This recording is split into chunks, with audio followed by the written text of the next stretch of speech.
Welcome to it's UTV. నేను మీ నాగరాజ్ బైసెట్టిని. Guntakal GRP reserve inspector Satish Kumar మరణం రాష్ట్రంలో కొత్త ప్రశ్నలను రేకెత్తిస్తోంది. ఇంతకు ఆయనది హత్య లేక ఆత్మహత్య లేక ప్రమాదమా అన్న విషయాలు ఇప్పటి వరకు కూడా తేలనే లేదు. అయితే ఈ విషయంపై అధికార కూటమి ప్రధాన ప్రతిపక్షమైన వైఎస్ఆర్ కాంగ్రెస్ పార్టీల మధ్య మాటల యుద్ధం రోజు రోజుకి ఎక్కువ అవుతూనే ఉంది. ఇదే సమయంలోనే ఉమ్మడి అనంతపురం జిల్లా హిందూపురం వైఎస్ఆర్ కాంగ్రెస్ పార్టీ కార్యాలయంపై తెలుగుదేశం పార్టీ కార్యకర్తలు బాలకృష్ణ అభిమానులు దాడి చేసి విధ్వంసానికి తెరదీశాయి. ఒక విధ్వంసమే సృష్టించారు.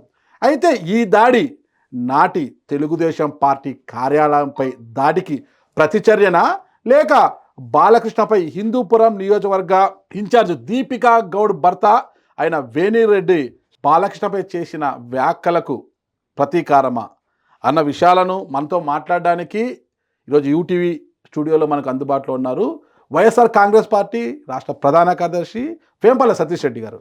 నమస్తే సతీష్ సార్, బాగున్నారా? ఏంటి సార్ అసలుకి రాష్ట్రంలో ఏం జరుగుతుందో మాకేం అర్థం కావడం లేదు. ఒక ఇన్స్పెక్టర్ పాపం చిన్న వయసే, పెద్ద వయసు కూడా కాదు. గతంలో టీటీడీలో కూడా ఏబిఎస్ అంటే అసిస్టెంట్ విజిలెన్స్ అధికారి కూడా పనిచేసిన సతీష్ కుమార్ మరణం అనేది వైపేమో మీరేమో సిట్టు ఒత్తిడులు కావచ్చు, కూటమి యొక్క ఒత్తిడులు బెదిరింపుల వల్ల చనిపోయాడనేది. లేదు ఆయన నోరు తెరిస్తే మీ పేర్లు బయటకు వస్తాయి కాబట్టి మీరే చెప్పారు. తిరుపతికి చెందిన కొంతమంది చంపారు అతన్ని వాళ్ళు ఆరోపిస్తున్నారు. ఇంతకైంది హత్యనా ఆత్మహత్యనా లేదంటే ప్రమాదం అని ఇంతకు తేలలేదు. మీరేం చెప్పదలుచుకున్నారు అసలు? మీరు చెప్పండి నాగరాజు గారు. ఎల్లో మీడియాలో ఏమని వస్తూ ఉంది? అది హత్య, చంపారు. అటువంటి హక్కు ఎవరికి ఇచ్చారు ఆ పేపర్లకు? ఇప్పుడు ఒక విషయము ఇన్వెస్టిగేషన్ చేయాలా, కరెక్ట్ అయినటువంటి సాక్ష్యాలు వచ్చినంత వరకు ఎవరైనా చనిపోతే ఏ కారణం చేతైనా ఒక మృతదేహం ఉంటే అది పూర్తిగా దాని నిగ్గు తెలిసినంత వరకు దాన్ని మనం అనుమానాస్పద మృతి అంటే అంతే కదా. ఈరోజు పేపర్లో కూర్చొని అది హత్య అని చెప్పి హెడ్డింగ్లు కట్టి రాసేటువంటి పరిస్థితులు వచ్చినాయంటే ఈ యొక్క ఎల్లో మీడియా ఎంతకు దిగజారిందో మీరు అర్థం చేసుకోండి. ఓకే, నంబర్ 1, అతను చనిపోయేది ఒక ఆర్డినరీ పరిస్థితిలో చనిపోలే, ఒక ట్రైన్ యాక్సిడెంట్లో చనిపోయినాడు.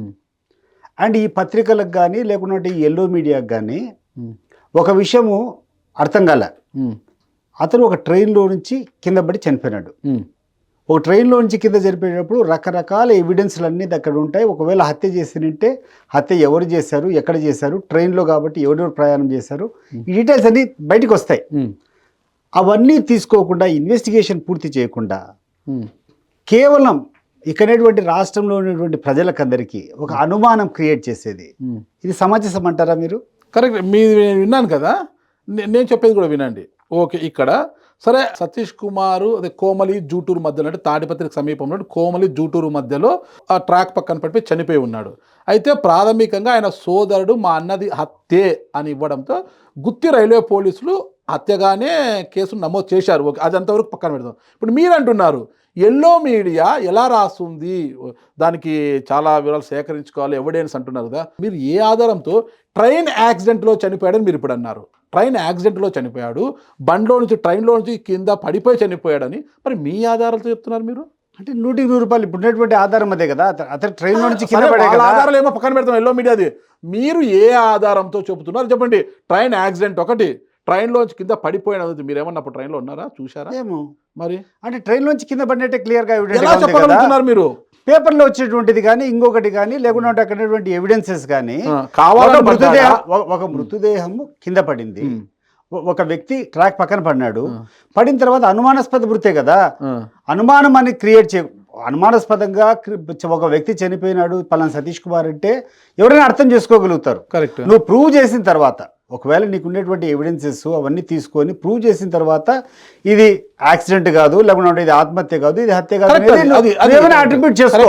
వితౌట్ ఇన్వెస్టిగేషన్, నేను అడిగేది ఏంటంటే వితౌట్ ఇన్వెస్టిగేషన్ నీకు అన్ని రకాలుగా ఇన్వెస్టిగేట్ చేసేదానికి అధికారం ఉంది, టైం ఉంది, స్కోప్ కూడా ఉంది. ఎందుకంటే ఆ జరిగినటువంటి యాక్సిడెంట్లో క్లియర్గా సతీష్ కుమార్ అనేటువంటి వ్యక్తి ఆ గుంతకల్లో మోటార్ సైకిల్ పార్క్ చేసి ట్రైన్ ఎక్కినటువంటి సీసీ కెమెరా ఫుటేజెస్ అన్నీ ఉన్నాయి. ఎక్కిన తర్వాత నీకు ఆ ట్రైన్లో ఎంతమంది ప్రయాణం చేశారు, ఆ ట్రైన్లో ప్రయాణం చేసేటువంటి వాళ్ళ ట్రైన్ దగ్గర మనకు ఆ భోగి వరకే whatever it is. AC two tier train అంటే మళ్ళీ ఎక్కువ వస్తుంది. అదే Two-tier AC. ఆయన ఎక్కినటువంటి కంపార్ట్మెంట్ లో ఎవరెవరు ఉన్నారు వాళ్ళందరి దగ్గర ఎవిడెన్సెస్ మినిమం తీసుకోవచ్చు కదా. ఇప్పుడు ఒక 60 మంది 70 మంది ఉంటారు, 60 మంది దగ్గర స్టేట్మెంట్ తీసుకొని అనుమానాస్పదంగా ఇక్కడ జరిగింది, లేకుంటే ఇక్కడ ఘర్షణ జరిగింది, ఇక్కడ 10 మంది వచ్చి దండగులు వచ్చేసి అనుమానాస్పదంగా తిరిగినారు, ఏదో ఒక రకమైనటువంటి ఎవిడెన్స్ కొలాబరేట్ కాకుండా ఒక వ్యక్తి కూర్చొని హత్య చేయబడినాడు ఎవడో ఒకటి తీసుకుని పోయి బయట ఇస్తానని చెప్పి ప్రచారం చేయడంలో దీంట్లో తెలుగుదేశం వల్ల వాళ్ళ ద్వంద్వ అనేది మీకు అర్థం కావడం లేదా? మీరు ఇటీవల కాలంలో జరిగినటువంటి ఇన్సిడెంట్లు ఏదైనా చూడండి. తెలుగుదేశం పార్టీ ఈరోజు ఒక ఎత్తిపోయిన పార్టీ, ప్రజలలో తల ఎత్తుకోలేనటువంటి పరిస్థితి ఉన్నటువంటి పార్టీ తెలుగుదేశం పార్టీ. చెప్తున్నాను దానికే చెప్తున్నాను. ఒక పార్టీకి కానీ ఒక నాయకునికి కానీ క్రెడిబిలిటీ అనేది చాలా ముఖ్యం. ఓకే, ఎన్నికలు కానీ ఏదైనా చెప్పినప్పుడు ఒక మాట నువ్వు చెప్పినప్పుడు ఆ మాట మీద నిలబడాల్సినటువంటి అవసరం ఆ నాయకునికి ఉంటుంది, ఆ పార్టీకి ఉంటుంది. ఇటీవల జరిగినటువంటి ఎన్నికల్లో వాళ్ళు ఇచ్చినటువంటి హామీలు 143 హామీలు ఇచ్చినారు. 143 కాక ఏదో సూపర్ 6లు గీపర్ 6లు అన్నారు, ఇది మా ప్రియారిటీ అని చెప్పారు, ఏదో చేశారు. దాంట్లో 2-3 తప్పితే మిగతా హామీలు ఏది కూడా చేయకుండా అబద్ధాలు చెప్పుకుంటా కాలయాపన చేస్తూ ఉండరు. దీన్ని తప్పించుకునేదానికి ప్రజల్లో వచ్చినటువంటి ఈ వ్యతిరేకత, వీళ్ళు చెప్పింది ఏంది చేసేది ఏంది అనేటువంటి విషయం ఈరోజు తప్పించుకునేదానికి ఈ రోజు వరకు 18 నెలలు అయిపోయింది ప్రభుత్వం వచ్చినప్పటి నుంచి వాళ్ళ హామీలు చేయడం లేదు, రాష్ట్ర ప్రజల యొక్క బాగోగు చూడడం లేదు. ఒకటే అజెండా ఏం పెట్టుకున్నారంటే వైఎస్ఆర్ కాంగ్రెస్ పార్టీ నాయకులపైన దాడి చేయడం, వాళ్ళని తప్పులు పట్టడం, వాళ్ళు ఈ తప్పు చేశారని చెప్పి 18 నెలలు అధికారం కోల్పోయి 18 నెలలు అయిపోయింది వైఎస్ఆర్సీపీ. ఈరోజు నీకు వైఎస్ఆర్సీపీ మీద అబండాలు వేయాల్సినటువంటి అవసరం ఉందా? నువ్వు చూపించుకో. ఎలక్షన్లో నువ్వు మోపినటువంటి అబండాలు వినే కదా, దాన్ని నమ్మే కదా ప్రజలు ఓడగొట్టింది వైఎస్ఆర్సీపీని. కరెక్ట్. వైఎస్ఆర్సీపీ ఎందుకు ఓడిపోయింది? మీరు ఎన్నో అబండాలు మోపిస్తున్నారు, ఎన్నో అబద్ధాలు ప్రచారం చేసినారు. ఆ ప్రచారాన్ని, ఆ విష ప్రచారాన్ని నమ్మే ప్రజలు పక్కదావ పట్టినారు. మీరు చెప్పినటువంటి అబద్ధాలు నమ్మి ఆ రోజు వైఎస్ఆర్ కాంగ్రెస్ పార్టీ వద్దని మీకు అధికారం ఇచ్చారు. అధికారం ఇచ్చిన తర్వాత నువ్వు చెప్పినటువంటి హామీలు అమలు చేయి, లేదనుకో తప్పు చేసిన వాళ్ళు ఎవరైనా ఉంటే ఆ యాక్షన్ తీసుకో. నువ్వు అనేక రకాల ఆ రోజు ఆరోపణలు చేసావు, అవన్నీ ప్రూవ్ చేయి. అవి ప్రూవ్ చేయకుండా ఈ రోజు నిరంతరం వీళ్ళు చేసేటువంటి కార్యక్రమం ఏంటంటే వైఎస్ఆర్ కాంగ్రెస్ పార్టీ మీద, వైఎస్ఆర్ కాంగ్రెస్ పార్టీ నాయకుల మీద అబద్ధాలు ప్రచారం చేయడమే ప్రధాన అజెండాగా. ఒక పక్క వీళ్ళే హింట్ ఇస్తారు, ఈ పేపర్లే హింట్లు ఇస్తాయి, ఈ పేపర్లే మాట్లాడుకుంటాయి, ఈ పేపర్లే అబద్ధాలు ప్రచారం చేస్తాయి. ఇటీవల నాగరాజు గారు నేను చూశాను, ఆర్ఎస్ శ్యామల మా పార్టీ అధికార ప్రతినిధి, ఆమె సిట్లు ఇన్వెస్టిగేషన్లో బస్ యాక్సిడెంట్ ఒకటి జరిగింది. బస్ యాక్సిడెంట్లో ఈమె కూర్చొని ఇది ప్రభుత్వం యొక్క వైఫల్యమే, అక్కడ బెల్ట్ షాపులు ఉండడం వల్లనే వాడు తాగి ఎవరైతే ఈ యొక్క యాక్సిడెంట్ కారణమని అనుకుంటున్నారో ఆ వ్యక్తి బెల్ట్ షాపుల్లో మద్యం తాగడం వల్లనే, బెల్ట్ షాపుల్లో మద్యం లభ్యం కావడం వల్లనే యాక్సిడెంట్ జరిగిందని చెప్పి ఒక మాట మాట్లాడింది. దానికి సిట్ ఇన్వెస్టిగేషన్ బృందం ఈవెన్ ఇన్వెస్టిగేషన్ పిలిచారు. శ్యామన్ పిలిచిన తర్వాత మీరు ఆ రోజు ఈనాడు పేపర్లో, ఆ రోజు ఆంధ్రజ్యోతి పేపర్ చూడండి. ఇప్పుడు వాళ్ళు కూర్చొని ఆర్ఎస్ శ్యామల ఏదేందో స్టేట్మెంట్ ఇచ్చినట్టు వాళ్ళు రాసుకున్నారు. ఆ తర్వాత ఆమె కాంటాక్ట్ చేస్తూ నేను మాట్లాడలేదు, ఎందుకు ఈ రకంగా నా మీద అబద్ధాలు చెప్పారని చెప్పి మాట్లాడింది. సో దీనికి ఈ పేపర్లు చెప్పాలి. ఇప్పుడు ఈ ఆంధ్రజ్యోతి కానీ ఈనాడు కానీ ఎవరెవరైతే ఆ తప్పులు రాశారో, లేనిపోటీని రాశారో, ఎక్కడి నుంచి వాళ్ళకి ఇన్ఫర్మేషన్ వచ్చింది? ఆడ జరిగినటువంటి ఆ విచారణలో ఇద్దరే ఉంటారు. ఇప్పుడు ఆర్ఎస్ శ్యామల ఉంటుంది, ఇన్వెస్టిగేషన్ బృందం ఉంటుంది. ఏదైనా ఈమెనా చెప్పాలని నేను ఇట్లా చెప్పినా అని చెప్పి, లేకుండా అంటే ఆ ఇన్వెస్టిగేషన్ చేసిన వాళ్ళన్నా ఆమె ఇట్లా సమాధానం చెప్పింది అని చెప్పాలి. ఇన్వెస్టిగేషన్ చేసిన వాళ్ళకు ఆ హక్కు ఉందా ఇన్వెస్టిగేషన్ చేసేటువంటి వివరాలు బయటికి చెప్పేదానికి? చెప్పకూడదు. మరి ఎట్లా రాసినారు అది? ఆర్ఎస్ శ్యామల నేను చెప్పలేదంటా ఉంది, వీళ్ళు ఎట్లా రాస్తారు అది? ఆ తర్వాత ఇటీవల మీరు చూసారా ధర్మారెడ్డి మీద రాసినటువంటి విషయం చూసారా, పరకమ్మని కేసులో? అది సిట్ ఇన్వెస్టిగేషన్ వీళ్ళకి చెప్పారా ఏమన్నా ఈ రకంగా రాయమని చెప్పి? ఎటు తెలుస్తాయి వాళ్ళకు? ఒక వార్త ఇప్పుడు it is not a pamphlet, it has some credibility. ఏదైనా ఒక వార్త రాసేటప్పుడు 10 సార్లు విచారించుకోవాలి, జరిగిందా లేదని చేయాలి. దాని హెడ్లైన్స్లో కూర్చొని ధర్మారెడ్డి ఇట్లా అన్నాడు, ధర్మారెడ్డి ఈ రకంగా ఒప్పుకున్నాడు, ఏంది ఇదంతా? ఎక్కడికి పోతా ఉంది ప్రపంచం? అసలు ఈ పేపర్లు వీళ్ళ యొక్క ఉద్దేశం ఏంది నాకు అర్థం కావడంలే. దాంట్లో భాగంగానే ఈరోజు ఇదొకటి సతీష్ కుమార్ మీద. ఏ రోజైతే తెలుగుదేశం పార్టీకి ఇబ్బందికరంగా మారుతుందో, ఏ రోజైతే వీళ్ళు చేసేటువంటి తప్పులను ప్రజల్లోకి బలంగా తీసుకొని పోతామో, ప్రజలు ఆ పార్టీని వ్యతిరేకిస్తారో ఆ రోజు కూర్చొని ఏదో ఒక రకంగా కూర్చొని వాళ్ళు డైవర్ట్ చేసేదానికి ఈ అంశాలన్నీ తీసుకొని వస్తారు. మీరు ఇటీవల కాలంలో చూస్తే 17 ప్రభుత్వ మెడికల్ కాలేజీలను ప్రైవేట్ పరం చేశారు. దాని మీద ఒక ఉద్యమం చేస్తున్నాం. వైఎస్ఆర్సీపీ నాయకులందరూ కూర్చున్నాం, కోటి సంతకాలు సేకరణ చేస్తున్నాం, గ్రామాలకు పోతున్నాం. ఈ విషయం ఎక్కడ చూసినా, ప్రజలు ఎక్కడ చూసినా ప్రభుత్వం చేస్తే తప్పు అని బయటకు వస్తాం. దాన్ని కౌంటర్ చేసేదానికి ఏదో ఒక అంశం తీసుకొని వస్తారు. మద్యం షాపులు ఉన్నాయి విపరీతంగా. మీరు ఆలోచన చేయండి, ఒక నాటుసారా క్యాన్ కాల్చాలంటే కూడా భయపడతా ఎక్కడ కొండలో పోయి కాల్చుకుంటారు. మీరు కూడా రాయలసీమ వాసులు, మీకు తెలుసు. ఎక్కడ నాటుసారే పబ్లిక్గా ఒక ఇంట్లో ఎందుకు కాలుస్తారు? కొండల్లో గుట్టల్లో ఎవరు అక్కడ పోలీసులు వస్తారు. ఒక నేషనల్ హైవే మీద ఒక ఇండస్ట్రీ మాదిరి పెట్టి నీకు ఈ యొక్క స్పూరియస్ లిక్కర్ తయారు చేస్తా ఉంటే మొలకల చెరువు సంఘటనలో కూర్చొని వాళ్ళు ఈయనకు ఎవరికి మా లీడర్ జోగి రమేష్ మీద లిక్కర్ చేసి రాస్తాండ్రు. నిజంగా చాలా బాధాకరం ఉంది ఈ రాష్ట్రంలో. జనార్దన్ రావు జోగి రమేష్ ఇద్దరు ఫ్రెండ్స్. జోగి రమేష్ ఇంటికి జనార్దన్ రావు వచ్చి పోయేవాడని ఒక లింకప్ రాశారు. డెఫినెట్ గా 100% జోగి రమేష్ కు జనార్దన్ రావుకి ఇద్దరు ఒకటే ఊర్లో ఉంటారు, ఇబ్రహీంపట్నంలో ఉంటారు అనుకుంటా, ఏదో ఒక ఊర్లో, ఒకే గేర్లో, ఏదో ఒక సందర్భంలో ఉంటుంది. నేను చంద్రబాబు నాయుడు గారు 29 సంవత్సరాలు చంద్రబాబు నాయుడు దగ్గరే ఉన్నాను. నేను ఆ పార్టీలో ఉన్నా. ఆ పార్టీలో ఉండే వాళ్ళందరూ నాకు మిత్రులే. అట్లని చెప్పి ఈరోజు నాకు వైఎస్ఆర్ కాంగ్రెస్ పార్టీ తప్పితే తెలుగుదేశం పార్టీ వాళ్ళు ఎవరు నాకు సంబంధం లేదు. సంబంధం ఉన్నంత మాత్రం అతను చేసే తప్పులు కదా నీకు ఇతనికి జవాబారు ఉంటుందా? అండ్ ఇన్ఫ్యాక్ట్ ఇది జరిగిన తర్వాత ఇబ్రహీంపట్నంలో ఉన్నటువంటి డెన్ మీదకి దాడి చేసేటువంటి వ్యక్తి జోగి రమేష్. ఇతను లింకప్ చేసుకునే రకంగా రాయొచ్చా? అండ్ ఆ తర్వాత ఇంకోటి, ఇతనికి సంబంధం ఉంటే ఈరోజు వైఎస్ఆర్సీపీ వాళ్ళు పోయి కూర్చొని ప్రభుత్వాన్ని ప్రలోభపెట్టి చేసేటువంటి పరిస్థితులు ఉన్నాయంటారా? మీరు చెప్పండి. నేను కానీ ఒక వైఎస్ఆర్ కాంగ్రెస్ పార్టీ నాయకుడు పోయి ఒక దందా చేసుకునేటువంటి పరిస్థితుల్లో, అది ఇల్లీగల్ బిజినెస్ చేసేటువంటి పరిస్థితులు ఈ ప్రభుత్వం ఒప్పుకుంటుందంట? మీరే జయచంద్ర రెడ్డిని అక్కడికి పంపించి ఆ లిక్కర్ స్కామ్ అంతా చేయించారు, వైసీపీ నుంచి టీడీపీలోకి పంపించారని వాళ్ళు ఆరోపిస్తున్నారు. జయచంద్రారెడ్డి, జనార్దన్ రావు ఇద్దరు ఫ్రెండ్స్. మళ్ళీ జనార్దన్ రావు జోగి రమేష్ ఫ్రెండ్స్. జోగి రమేష్ ఆదేశాల ప్రకారమే జనార్దన్ రావు టు జయచంద్రారెడ్డిలా నువ్వు అక్కడికి వెళ్ళు, ఆ పార్టీలో ఉండి అధికారంలోకి వాళ్ళు వస్తే మనం వాడు చేసుకుని డబ్బు సంపాదిస్తామని ముగ్గురు మాట్లాడుకొని అన్నారు కదా అని వాళ్ళు అంటున్నారు కదా.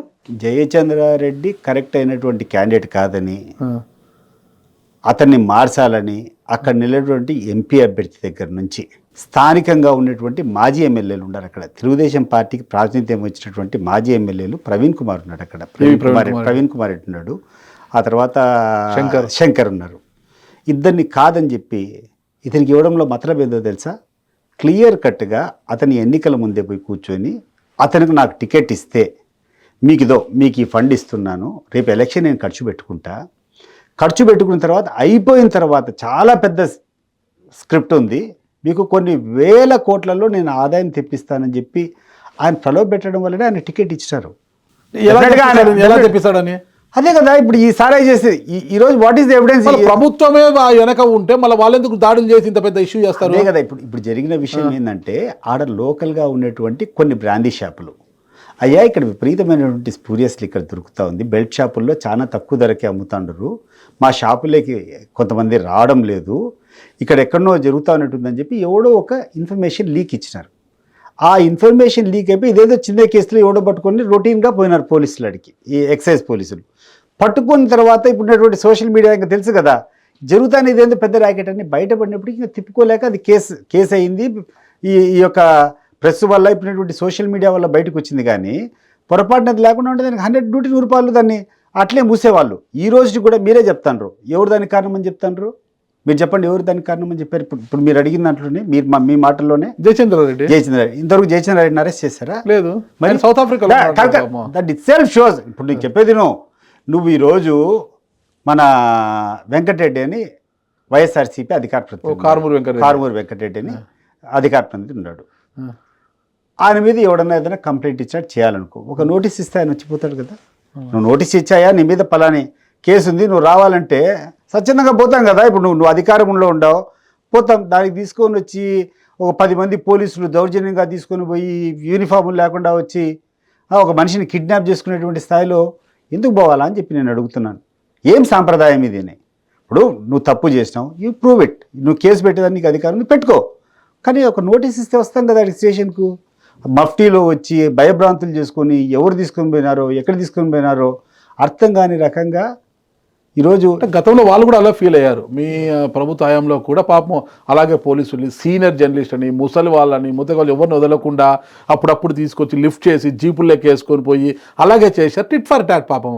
ఇప్పుడు మీకు ఆ బాధ తెలుస్తోంది. గతంలో వాళ్ళు నాగరాజు గారు నేను తీసుకెళ్ళండి సమర్థించడం లేదు, ఇద్దరు తప్పులే. వాళ్ళు చేశారు, వాళ్ళు చేస్తున్నారు, మీరు చేసి చూపించారు ఆ రోజుల్లో. అవి తప్పులు చేశారో చేయలేదో నాకు తెలియదు, కానీ తప్పులు చేశారనేటువంటి ప్రచారం జరిగింది కాబట్టి అది కరెక్ట్ అయిన పనులు కాదు కాబట్టి ఆ రోజు ఓడగొట్టారు ప్రజలు. ఖచ్చితంగా ఖచ్చితంగా. ఈ రోజు వీళ్ళు చేసేది ఎందుకు? వీళ్ళు చేస్తే భవిష్యత్తులో ఏం నిర్ణయం ఇస్తుందో నేను చెప్పేది.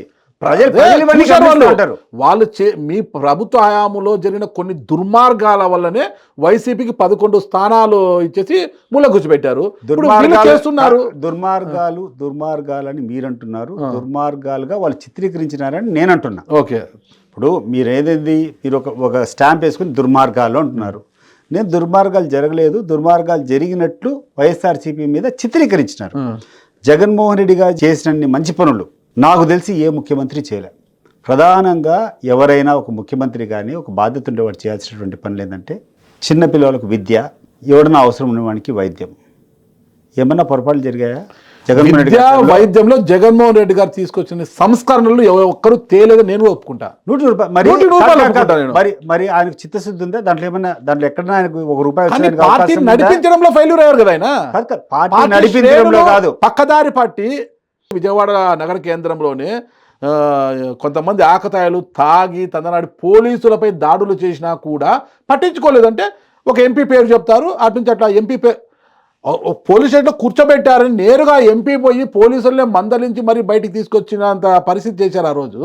ఇలాంటివన్నీ కూడా దుర్మార్గాలు కదా. కాకి పనులు కాకి చేయించుకోలేదు కదా. నాగరాజు గారు దాన్ని సమర్థించారు కదా అప్పట్లో జగన్మోహన్ రెడ్డి గారు. సమర్థించడం కాదు, ఈరోజు సోషల్ మీడియాలో ఆ తర్వాత పేపర్లు కానీ ఎక్కడ చూసినా క్లిప్పింగ్ తీసుకునేది సర్వసాధారణం. అవును, క్లిప్పింగ్ దొరుకుతుంది. పొరపాట్లు అనేది ఒక వైఎస్ఆర్సీపీనే కాదు, తెలుగుదేశం కాదు, ఎక్కడైనా కూడా జరుగుతూనే ఉంటాయి. వీళ్ళు చేస్తున్నారు, ఇప్పుడు పొరపాటు చేస్తున్నారు, మీరు చేశారు, వీళ్ళు చేస్తున్నారు, ఇప్పుడు జరుగుతూనే ఉంటాయి.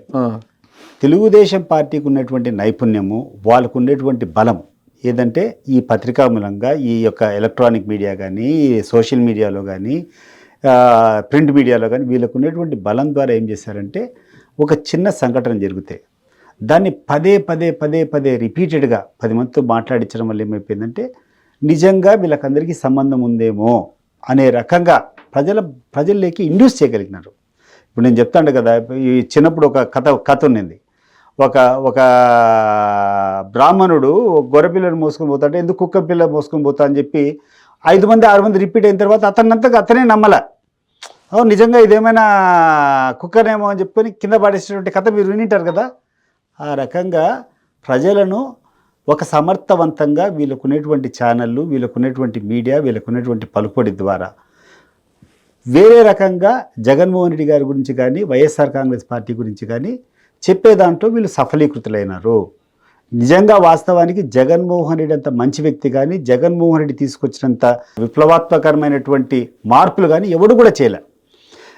మీరు చెప్పినట్టు 2,87,000 కోట్లు డైరెక్ట్గా బెనిఫిషరీకి ట్రాన్స్ఫర్ అయిందా? ఒక అకౌంట్ నుంచి ఒక అకౌంట్లోకి. ఇది ఫ్యాక్ట్. దాంట్లో ₹1 అవినీతికి అవకాశం ఉందా? లేదు. మరి ఈరోజు చేసే కార్యక్రమాన్ని మీరు చెప్పండి. ఈరోజు 2,25,000 కోట్లు 18 నెలల్లో ఈ ప్రభుత్వం అప్పు చేసింది. ఎంత చేస్తారు డీబీటీ ద్వారా ట్రాన్స్ఫరు? 20,000 కోట్లు చేశారా? 20,000 కోట్లు చేశారా అని చెప్పి నేను అడుగుతాడా. ఏ స్కీమ్ ఇచ్చినారు? ఒక పెన్షన్ తప్పితే ఏ స్కీము? ఈరోజు ఆరోగ్యశ్రీకి సంబంధించి బకాయిలన్నీ పెండింగ్ ఉన్నాయి. ఈరోజు నెట్వర్క్ హాస్పిటల్కి పోతే ఎవ్వడే కానీ పేషెంట్ అడ్మిట్ చేసుకున్నారు. క్లియర్ చేశారు, కొంత క్లియర్ చేశారు. 2,800 కోట్లు బకాయిలు ఉంటే వీళ్ళు క్లియర్ చేయకుండా ఉంటే వాళ్ళు స్టాప్ చేసినారు. ఇప్పుడు పేషెంట్ ఎవడన్నా పోతే డబ్బులు కట్టి చేసుకోవాలి తప్పితే ఆరోగ్యశ్రీ కింద ఎవరినే కానీ ఎంటర్టైన్ చేసేటువంటి పరిస్థితి లేదు. మీరు విచారించుకోండి. ఈ రోజు ఉండే పరిస్థితి నేను చెప్తున్నా. ఈ రోజు వరకు 3,000 చిల్లర కోట్లు ప్రైవేట్ విద్యాసంస్థలకు వీళ్ళు బకాయిలు ఉండరు. ఏది? ఫీజు రింబర్స్మెంట్ కట్టి నువ్వు గవర్నమెంట్ ఇస్తామని చెప్పిన తర్వాత ఇవ్వాలి కదా. ఈరోజు ఇవ్వాల. ఈరోజు పేదవాడు ఎవడైనా పోయి వాడు పరీక్ష పాస్ అయిపోయి నా సర్టిఫికేట్ నాకు ఏంటంటే యాజమాన్యం ఇవ్వడం లేదు. అయ్యా నా ఫీజు కట్టి తీసుకొని పో. ప్రభుత్వం ఏమో మన దగ్గర నుంచి అడగద్దంటుంది, వీళ్ళు కట్టరు. సో ఎంత దారుణమైనటువంటి పరిస్థితులు ఉన్నారో మీరు చూడొచ్చు. అండ్ రెండవది 4,000 రూపాయలు పెన్షన్ పెంచుతామని చెప్పి వీళ్ళు చెప్పినారు. 4,000 రూపాయలు పెన్షన్ పెంచింది వాస్తవమే. జగన్మోహన్ రెడ్డి గారు ముఖ్యమంత్రిగా అధికారం తీసుకునేప్పుడు 45 లక్షల మంది పెన్షనర్స్ ఉన్నారు. ఇది వృద్ధాప్య పెన్షన్ తీసుకునేటువంటి వాళ్ళు. ఆ 5 సంవత్సరాలు పూర్తయ్యే లోపల ఎలిజిబిలిటీ వస్తూనే ఉంటుంది కదా, 55 ఏళ్ళు, 57 ఏళ్ళు అయిన వాళ్ళు, 58 ఏళ్ళు అయిన వాళ్ళు 60 దాటుతానే ఆటోమేటిక్గా వాళ్ళకి పెన్షన్ వచ్చేటువంటి కార్యక్రమం జరుగుతూ ఉంది. ఆ రకంగా ఆయన దిగిపోయే కాలానికి 65 లక్షల మంది పెన్షనర్స్ అయినారు. ఈరోజు జగన్మోహన్ రెడ్డి దిగిపోయినప్పుడు 65 లక్షలు ఉంటే ఈరోజు ఎంతమంది పెన్షన్ ఇస్తున్నారో తెలుసా? పోయిన నెల 60 లక్షల మందికి పెన్షన్ ఇచ్చారు. అంటే 5 లక్షల మంది తగ్గిపోయినారు.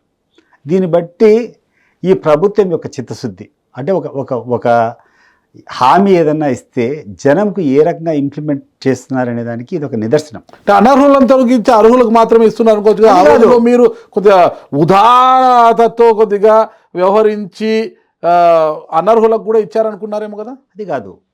18 నెలల నుంచి ఈ గవర్నమెంట్ వచ్చినప్పటి నుంచి ఒక్క కొత్త పెన్షన్ కూడా కొత్తగా ఎలిజిబిలిటీ వచ్చిన వాళ్ళకి ఇవ్వడం లేదు. ఏమని దాని ఇండికేషను? ఈ 2 ఏళ్లలో 60 ఏళ్ళు ఇవ్వడం లేదు అంటే వాడికి ఎలిజిబిలిటీ వాడికి హీస్ నాట్ ఉన్న వాటిని కూడా తొలగిస్తున్నారు. వాస్తవం అదే. సో ఏమని దాని అర్థం ఏంది అంటున్నా నేను. నువ్వేమో పేరుకి సర్టిఫికేట్ చెల్లవు మళ్ళా తీసుకురావాలంటున్నారు. ఆ తర్వాత ఇంకోటి ఏంటంటే వీళ్ళు చెప్పినటువంటి హామీ ఏంది? 60 ఏళ్ళు కాదు, బీసీలు కానీ, ఎస్సీలు కానీ, ఎస్టీలు కానీ, మైనారిటీలు కానీ వీళ్ళు ఎవరైనా ఉంటే 50 సంవత్సరాలకే మేము పెన్షన్ ఇస్తా అని చెప్పినాడు. 50 పక్కన పెట్టు, 60 వాళ్ళకన్నా ఇవ్వాలి కదా, 60 దాటి వాళ్ళకన్నా ఇవ్వాలి కదా సక్రమంగా. సో లేదు. సో ఈ రకంగా ప్రతి ఒక్క దాంట్లో కూడా బేరీ చేసుకుంటున్నారు. ప్రజలు కూర్చొని వీళ్ళు చెప్పినటువంటి హామీలు ఏంది, ఈరోజు అమలు అయ్యేదేంది? పిచ్చోళ్ళు కాదు కదా. ఎందుకంటే ఈరోజు ప్రజలకు ఉన్నటువంటి యావిగేషన్స్, వాళ్ళకు ఉన్నటువంటి పనితనం వల్ల ప్రతి నిమిషానికి రోడ్ ఎక్కేటువంటి పరిస్థితిలో వాళ్ళు లేరు. బట్ వాళ్ళకి క్లియర్గా తెలుసు ఎవరు ప్రజాపక్షం ఉండారు, ఎవరు ప్రజలకు వ్యతిరేకంగా చేస్తున్నారు, ఎవరు మభ్యపెడుతున్నారు అనేటువంటి విషయం ప్రజలకు బాగా స్పష్టంగా తెలుసు. ఈరోజు ఓపికగా వహిస్తున్న వాళ్ళు ఈరోజు ఈ ముఖ్యమంత్రి చేసేటువంటి కార్యక్రమాలు, డిప్యూటీ ముఖ్యమంత్రి చేసేటువంటి కార్యక్రమాలు, ముఖ్యమంత్రి కొడుకు చేసే కార్యక్రమాలు చూస్తాను అంతా. వీళ్ళు డైవర్షన్ చేసేదానికి ప్రయత్నాలన్నీ. దాంట్లోనే ఈ యొక్క ఎస్ఐ మీరు చెప్పండి, ఈ ఇన్స్పెక్టర్ ఎవరైతే ఉన్నారో చనిపోయినాడు, హత్య అని చెప్తాండ్రు. ఆ హత్యని ఎవరి వైపు? ఆత్మహత్యనా, ప్రమాదం? మీలాంటి మేధావులు, మీలాంటి విశ్లేషణ చేసే వాళ్ళు క్లియర్ గా అది రాస్తాను. ఇది ఏందో తేలాలా, ఇది హత్యనా ఆత్మహత్యనా లేకుంటే ఇంకోటి అని చేస్తారు. అన్లెస్ నువ్వు ఆ డైరెక్షన్ లో ఇన్వెస్టిగేట్ చేయకుండా హత్య అని చెప్పి నువ్వు పత్రికల్లో నీ యొక్క ఎల్లో మీడియాలో రాసావంటే అర్థం ఏంటి చెప్పు? ఇప్పుడు వాళ్ళ ఆ సతీష్ కుమార్ చనిపోయాడని తెలిసిన వెంటనే భూమన కరుణాకర్ రెడ్డి గారు ఎలా చెప్పగలిగారు ఆయన ఆత్మహత్య చేసుకున్నారు, ఈ ఒత్తిళ్లు భరించలేక ఆత్మహత్య చేసుకుని ఎలా చెప్పగలిగాడు ఫస్ట్లోనే వాళ్ళు చెప్తున్నారు. అది ఒక రకంగా ఆలోచించింది. వాళ్ళు హత్య అంటున్నారు. హత్య అనడానికి ఆస్కారం ఏంటి అసలుకి? అది ఏసీ 2 టైర్ కోచ్. ఆ కోచ్లో వివిఐపీలు ఎక్కుతారనమాట. పరిమితికి మించి ఎవరిని ఎక్కనివ్వరు. అందులో కూడా ఎలాంటివైనా కొద్దిగా కదలికలు ఏమన్నా కూడా అనుమానం వస్తుంది. ఇంకోటి అంటే సీసీ కెమెరాలు ఉంటాయి 2 టైర్ ఏసీలో. దరిద్రమో అది దురదృష్టమో తెలియదు కానీ ఆ రోజు ఆ కోచ్లో సీసీ కెమెరాలు కూడా లేవు. భూమన కరుణాకర్ రెడ్డి గారు చెప్పినట్టు దానికి ఒక కారణం ఉంది. ఇతను టీటీడీలో పనిచేస్తాడు. ఎవరు? ఈ సతీష్ కుమార్ ఎవరైతే తిరుపతిలో అతనికి కొన్ని సంబంధాలు ఉంటాయి. ఎవరితోనూ మాట్లాడేటప్పుడు ఇతను అనేక మంది అతని మిత్రులతో వీళ్ళు కూర్చొని నన్ను టార్చర్ చేస్తుంటారు, నేను తప్పుడు స్టేట్మెంట్లు ఇమ్మని చెప్పి ఎవరెవరి మీద స్టేట్మెంట్ ఇమ్మంటున్నారు, నేను ఎట్లా ఇచ్చేది వాళ్ళకి సంబంధం లేనటువంటి మీద నేను స్టేట్మెంట్ ఇమ్మంటే నేను ఏమిస్తాను అని చెప్పి ఒత్తిడికి గురైనట్టు ఇతనికి క్లియర్ సమాచారం ఉంది. ఎవరికి? భూమన కరుణాకర్ రెడ్డికి. మీరు ఇన్వెస్టిగేషన్ చేసినప్పుడు అతను చెప్తాడు, మొదటిసారి హాజరయ్యాడు కదా, సిట్టు దర్యాప్తుగా హాజరయ్యాడు కదా, రెండోసారి ఎందుకు పోతాడు మళ్ళీ అనేటువంటి అభిప్రాయం ఆయన చెప్పిండొచ్చు. But it is left for the police. నువ్వు కూర్చోవాలా, నువ్వు ఇన్వెస్టిగేషన్ చేయాలా, చేసిన తర్వాతనే విత్ ఎవిడెన్సెస్ కూర్చొని మాట్లాడితే దాన్ని ఒప్పుకుంటారు. కాకుండా పేపర్ ట్రయల్, మీడియా ట్రయల్ అంటారు కదా.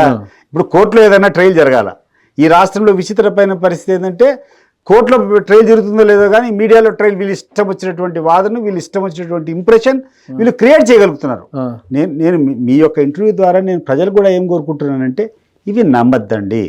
ఎందుకంటే ఈ మీడియా ట్రయల్స్ ఒక వెస్టెడ్ ఇంట్రెస్ట్తో వీళ్ళు కావాలని చెప్పి ప్రజలు పక్కదావ పెట్టించేటువంటి కార్యక్రమాలు, వాళ్ళకు కావాల్సినటువంటి అంశాన్ని తప్పుడు ప్రచారాన్ని చేసేదానికి చాలా దుర్వినియోగం చేస్తుంటారు. మీరు తిరుపతి లడ్డు చూశారు. తిరుపతి లడ్డులో ఎవరన్నా ఎక్కడైనా దాన్ని కల్తీ చేయాలనుకుంటే వ్యాపారం చేసేవాడు ఏమన్నా కల్తీ చేసిండొచ్చేమో.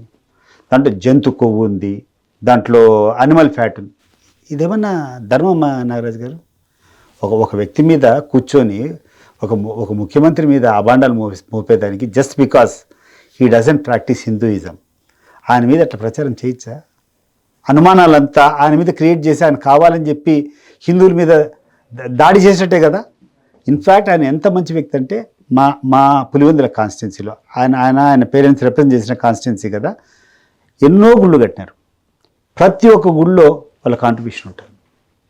వాళ్ళ పర్సనల్ కాంట్రిబ్యూషన్ కానీ, వాళ్ళు అధికారంలో ఉండేటప్పుడు ముఖ్యమంత్రులుగా ఉండేటువంటి కాంట్రిబ్యూషన్ కానీ, ఎక్కడ చూసినా వాళ్ళ కాంట్రిబ్యూషన్. మంచితనము మీరు వైసీపీలోకి వచ్చిన తర్వాత తెలిసిందా? అంతకుముందు తెలియదా మీకు? నాకు ఇప్పుడు సిద్ధాంతపరంగా నేను ఒక రాజకీయాన్ని కావాలా, నేను ఒక పార్టీలో ఉండేటప్పుడు ఆ పార్టీ మాటనే మాట్లాడతాను. నేను ఇంకో పార్టీ మాట్లాడను కదా.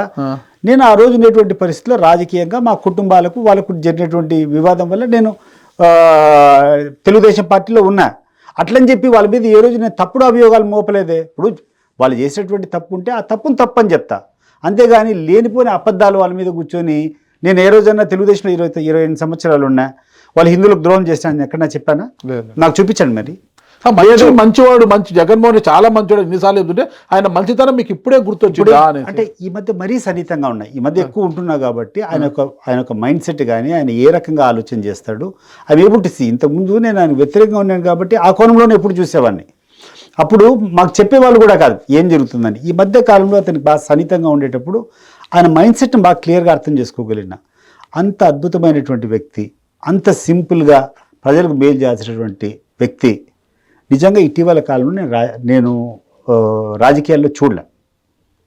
ఆయన చేసేటువంటి సంక్షేమ పథకాలు పక్కన పెట్టండి, బై హార్ట్ ఆయన ఏ రకంగా మనిషిని అభిమానిస్తాడు, ఏ రకంగా ఎవడైనా కష్టంతో వస్తే ఆదరిస్తాడనేది జగన్మోహన్ రెడ్డి గారి సన్నిహితంగా దగ్గరగా చూసా కాబట్టి నేను చెప్తున్నా. ఇప్పుడు అంటే పులివెందుల నియోజకవర్గ టీడీపీ నాయకులు ఏమంటున్నారంటే, పాపం తప్పడం లేదు సతీష్ రెడ్డికి, నియోజకవర్గాల పునర్విభజన జరిగితే ఒకవేళ నియోజకవర్గాలు పెరుగుతాయి కాబట్టి సతీష్ రెడ్డి కుమారుడికి ఎమ్మెల్యే టికెట్ కోసం ఆయన పాపం చిడతలు పట్టుకుని వాయిస్తున్నాడు అనేసి మీ టీడీపీ నాయకులు అంటున్నారు. నేను కాదు.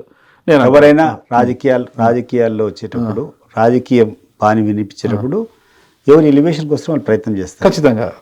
అట్లని చెప్పి నేను మాట్లాడే మాటల్లో అసభ్యత కానీ అశ్లీలత కానీ లేకున్నటువంటి నేను మాట్లాడేటువంటి మాటల్లో అబద్ధాలు కానీ దాంట్లో వాస్తవానికి దూరంగా ఏదైనా ఉందంటే మీరు చెప్పండి. ఇటీవల కాలంలో నేను మాట్లాడిన క్లిప్పింగ్స్ తీసుకొని నేను ఏదైనా అబద్ధం మాట్లాడినా తప్పు మాట్లాడినా నాకు ఒకసారి చూపించండి. ఓకే, ఇప్పుడు దీని గురించి మనం ఇప్పుడు మొత్తం సతీష్ కుమార్ది మీరేమంటారు అసలుకి ప్రమాదవశాత్తు? ఎందుకంటే అనంతపురం నగరంలోని నారాయణపురంకి చెందిన ఒక వ్యక్తి తన ఒక 2 years బ్యాక్ మిత్రులతో కలిసి విజయవాడకు పోతుంటే midnight I think Prashant ఎక్స్ప్రెస్కుండా మిడ్ నైట్ వాష్రూమ్ అనుకోవచ్చి ఏసీ కోచ్లో నిద్రమత్తులో పోయి వాష్రూమ్ డోర్ తెరిచేకపోయి ఈ డోర్ తెరిచేసి కింద పడిపోయాడు. ఇంక అందరూ చనిపోయాడు కూడా. కానీ అతను పడింది కూడా అక్కడ గిద్దలూరు ఘాట్, అది ఆ ఘాట్లో పడినా కూడా ఆయనకు మంచివాడు కాబట్టి ఆయనకు నూకలు ఉన్నాయి కాబట్టి భూమి మీద ఎవరో గ్యాంగ్ మెన్ పొద్దున్నే అతను చూసుకొని కొనవీపుడుతున్న తీసుకెళ్ళి ఆసుపత్రిలో అడ్మిట్ చేసి బతికాడు. ఆయన బతికిన తర్వాత కుటుంబ సమేతంగా ఆయన దగ్గరికి వెళ్ళి ఆయనకు పట్టు వస్త్రాలు పెట్టి కొంత డబ్బు కూడా ఇచ్చేసి పాదనమస్కారం చేసి వచ్చారనమాట. అది ఆయనకు ఒక ఇది అనమాట.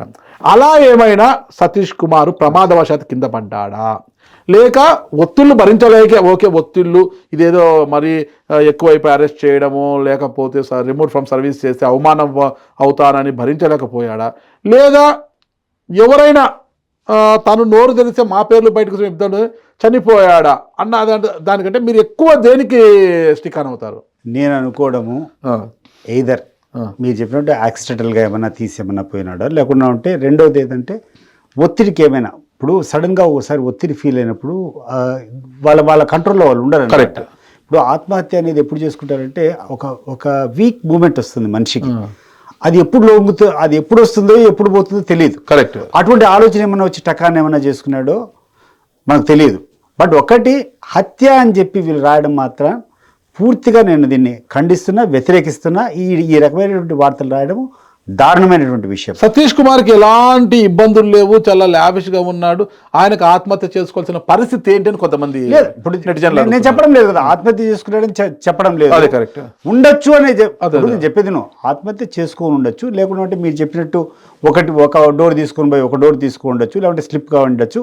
వాళ్ళు చెప్పినట్టే మర్డర్ అయినట్లయితే వాళ్ళు చెప్పినట్టు ఇప్పుడు వాళ్ళు ఏమని ప్రయత్నం చేస్తున్నారు, తెలుగుదేశం పార్టీ వాళ్ళు వాళ్ళకు ఉన్నటువంటి పత్రికల్లో ఉన్నటువంటి వాళ్ళ పలుకుబడి చూసుకొని ఇది హత్యగా చిత్రీకరించి వైఎస్ఆర్ కాంగ్రెస్ పార్టీ నాయకులు ఈ యొక్క హత్యకి వెనకలు ఉన్నారని చెప్పేదే కదా ప్రయత్నం చేసేది. వితౌట్ ఎవిడెన్స్ ఎట్లా చేయగలుగుతారు మీరు అంటున్నాను నేను. ఇప్పుడు ఎవిడెన్స్ కలెక్ట్ చేసుకునే దానికి కూడా చాలా ఈజీ కదా, నువ్వు ప్రపంచమంతా ఎతకాల్సిన అవసరం లేదు కదా.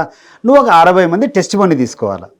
ఆ రైల్లో ప్రయాణం చేసేటువంటి ఒక 60 మంది, ఆ బోగిలో ప్రయాణం చేసేటువంటి 60 మంది, ఆ టికెట్ కలెక్టర్ వాళ్ళ దగ్గర కూర్చొని నువ్వు టెస్ట్ బండి తీసుకొని అయ్యా ఇక్కడ ఏమైనా అనుమానాస్పదంగా తిరిగినారు, ఇక్కడ ఎవరో కొత్త వాళ్ళు ఉన్నారు, లేదంటే పలానోడు ఈ స్టేట్మెంట్ ఇచ్చినాడని చెప్పి ఏదైనా ఒక స్టేట్మెంట్ తీసుకుని దాని మీద ఆధారంగా చేయాలి తప్పితే ఈ రకంగా ఒక అబద్ధాన్ని ప్రజల్లోకి ఇండ్యూస్ చేసేటువంటి విధానాన్ని నేను తీవ్రంగా వ్యతిరేకిస్తున్నాను నాగరాజు గారు. Satish Kumar wife cell phone ని కూడా పోలీసులు స్వాధీనం చేసుకున్నారు.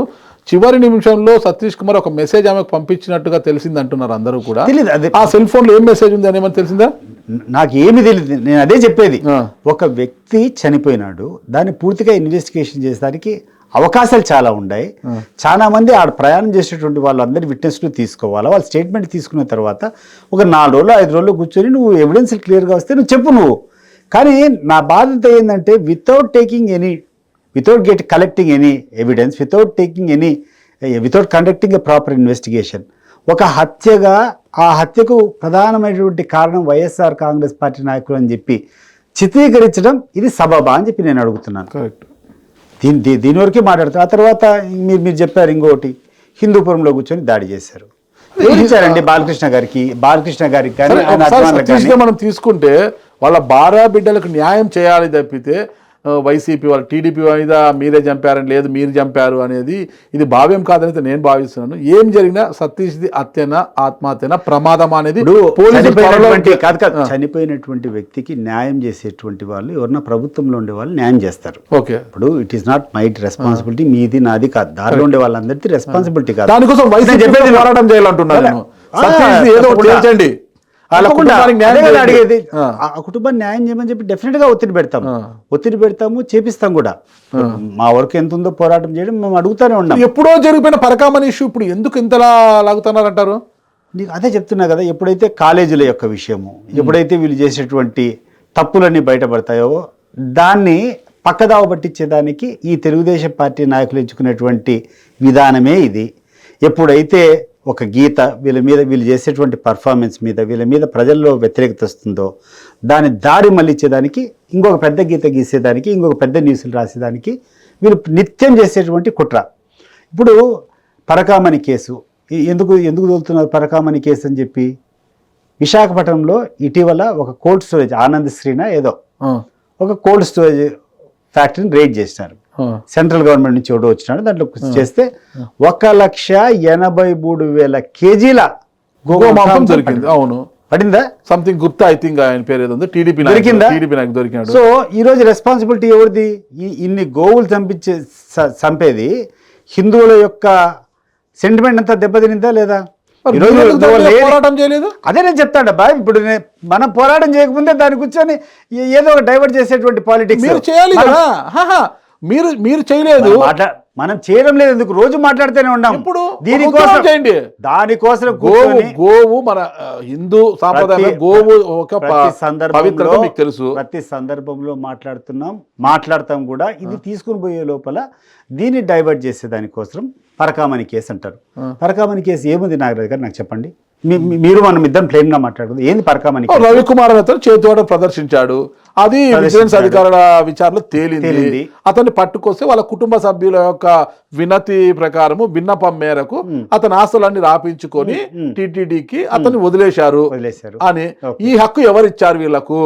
బోర్డు తీసుకున్నటువంటి నిర్ణయం కరెక్టే. అండి. ఎవరిచ్చారు ఈ మొత్తం రాపించుకొని వదిలేమని వీళ్ళతో పాటు వ్యక్తిగతంగా కొంతమంది ఆనాడున్న పెద్దలు మీకు ఒకటి చెప్పండి, కాదు సతీష్ కుమార్ వీళ్ళంతా రాయించుకున్నారు, కొన్ని ఆశలు రాయించుకున్నారు అనేది కదా వాళ్ళ ప్రధానమైన ఆరోపణ. చూపించాలి కదా. ఇప్పుడు నీ ఈనాడు పేపర్ ఉంది, నీ కథ ఉంది, నీ ఆంధ్రజ్యోతి పేపర్ ఉంది, మీకు ఇంతమంది సోషల్ మీడియా ఉంటారు కదా, లేని అబద్ధాలని మాట్లాడుతున్నారు కదా. షో మీద ఎవిడెన్స్. వీళ్ళు ఎవరైనా కూర్చొని అప్పుడున్నటువంటి వైఎస్ఆర్ కాంగ్రెస్ పార్టీ నాయకుల పేర్లతో ఏదైనా అతను ఆస్తి ట్రాన్స్ఫర్ చేసి చూపించేదో పలాందని చెప్పాలి కదా.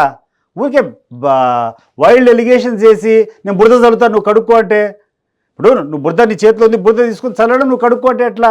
ఆ బురద వేసే ముందు నువ్వు ఒకసారి ఆలోచన చేయి, నువ్వు క్లియర్గా చెప్పు, అయ్యా ఇదో పలాని సర్వే నెంబరు, లేకుండా ఉంటే పలాని డోర్ నెంబర్ ఇండ్లు, వీళ్ళు తన ఆస్తి వైఎస్ఆర్ కాంగ్రెస్ పార్టీ వాళ్ళని రాయ్, మేము కూడా ఒప్పుకుంటాం. కానీ ఏమీ లేకుండా కూర్చొని వీళ్ళు ఆస్తులు రాసుకున్నారు. ఇదే నేను చెప్తున్నా, మీడియా ట్రయల్ వీళ్ళకు ఉన్నటువంటి బలం అంతా ఈ తప్పుడు మీడియా మీద అప్రమత్తంగా ఉండమని చెప్పి మీ యొక్క ఇంటర్వ్యూ ద్వారా నేను ప్రజలందరినీ కోరుకుంటున్నా. వీళ్ళు చేసేటువంటి తప్పుడు ప్రచారాలు ఎంత నీచంగా ఎంత దారుణంగా ఉన్నాయంటే, ఇప్పుడు ఒక టెండర్ ఉంటుంది, పత్రికల్లో వచ్చేటవన్నీ కూడా ఇదేనా 100కి 100 రూపాయలు జగన్మోహన్ రెడ్డి గారు నమ్మాలా ప్రజలు. నేను చెప్పేది మా పత్రికల్లో వచ్చేది కాదు. ఆ జగన్మోహన్ రెడ్డి గారు ఈ రోజు వరకు అధికారం దిగిపోయినప్పటి నుంచి, ముఖ్యమంత్రిగా లేనప్పటి నుంచి 17 ప్రెస్ మీట్లు పెట్టాడు. 17 ప్రెస్ మీట్లో అనేక అంశాలను తీసుకొని వచ్చాడు, విత్ ఎవిడెన్స్ సహా చూపించాడు. తెలుగుదేశం పార్టీ చేసేటువంటి అలిగేషన్స్, దానికి ఈయన సమాధానము, ఈయన చేసేటువంటి అలిగేషన్స్ విత్ ప్రూఫ్ చూపించినాడు. ఎక్కడన్నా ఒక్క రోజన్నా జగన్మోహన్ రెడ్డి గారి ప్రెస్ మీట్కు ఇది కాదు ఇది తప్ప అని చెప్పి చెప్పినారా? లే. వీళ్ళందరికీ వీళ్ళు ఒక కొత్త అజెండా చేసుకుంటారు. వీళ్ళందరికీ వీళ్ళే ఒకటి కూర్చొని మాట్లాడతాడు. ఓ రోజు పరకామణి కేసు అంటాడు, ఓ రోజు కూర్చొని కల్తీ అంటాడు, ఒకరోజు కూర్చొని సీజ్ ద షిప్ అంటాడు, ఒకరోజు కూర్చొని కృష్ణా ఫ్లడ్స్ రావడానికి ఒక బోట్ అడ్డం పెట్టాడు. అంటే ఎక్కడికి పోతాంటారు వీళ్ళు అర్థం కావడంలే. దీనికి అన్నిటికీ ప్రధానమైన కారణం ఏంటంటే it is the failure of the existing government. వీళ్ళు చెప్పినటువంటి హామీలు వీళ్ళు నెరవేర్చలేకున్నారు. వీళ్ళు నెరవేర్చలేదు కాబట్టి ఆ వ్యతిరేకత అంతా కప్పిపుచ్చుకునేదానికి లేని బురద అంతా తీసుకొని వైఎస్ఆర్ కాంగ్రెస్ పార్టీ మీద చాలా తెలివిగా వీళ్ళకు బలం ఉంది, సంఖ్యాబలం ఉంది. పత్రికల్లో వీళ్ళకి అనుకూలమైనటువంటి పత్రికలు ఉన్నాయి, వీళ్ళకి కావాల్సినటువంటి ఎలక్ట్రానిక్ మీడియా టీవీ ఛానల్స్ ఇవన్నీ వీళ్ళకి అనుకూలమైన ఉన్నాయి. కోట్లు ఖర్చు పెట్టుకొని విష ప్రచారం చేసేటువంటి సోషల్ మీడియాకి కావాల్సినటువంటి కెపాసిటీ వీళ్ళకు ఉంది. ఈ మాధ్యమాల ద్వారా కూర్చొని విష ప్రచారాలు చల్లుకుంటూనే పోతున్నారు. సో దానికోసం అని చెప్పి మీ ద్వారా ఈరోజు మన చూసా, మీరు చెప్పినట్టు చూసిన తర్వాత నేను ఇక్కడికి వచ్చిన. అది నాకు కూడా బాధ అనిపించింది. ఏమీ లేకోకుండా అతన్ని చంపారు, మీ వల్లే చచ్చిపోయారని అతను, లేదు మీరు చంపారని, అది తప్పు. అది తప్పు కదా, ఎవరు కూడా మాట్లాడుకో. సో ఈ రకమైన తెలియదు. నాకు తెలిసి ఏంటి, వాళ్ళ తమ్ముడు హత్య అని ఇచ్చాడంటే ఒక కోణంలో మనం తీసుకుంటే హత్య అంటే కనీసం రావాల్సిన బెనిఫిట్స్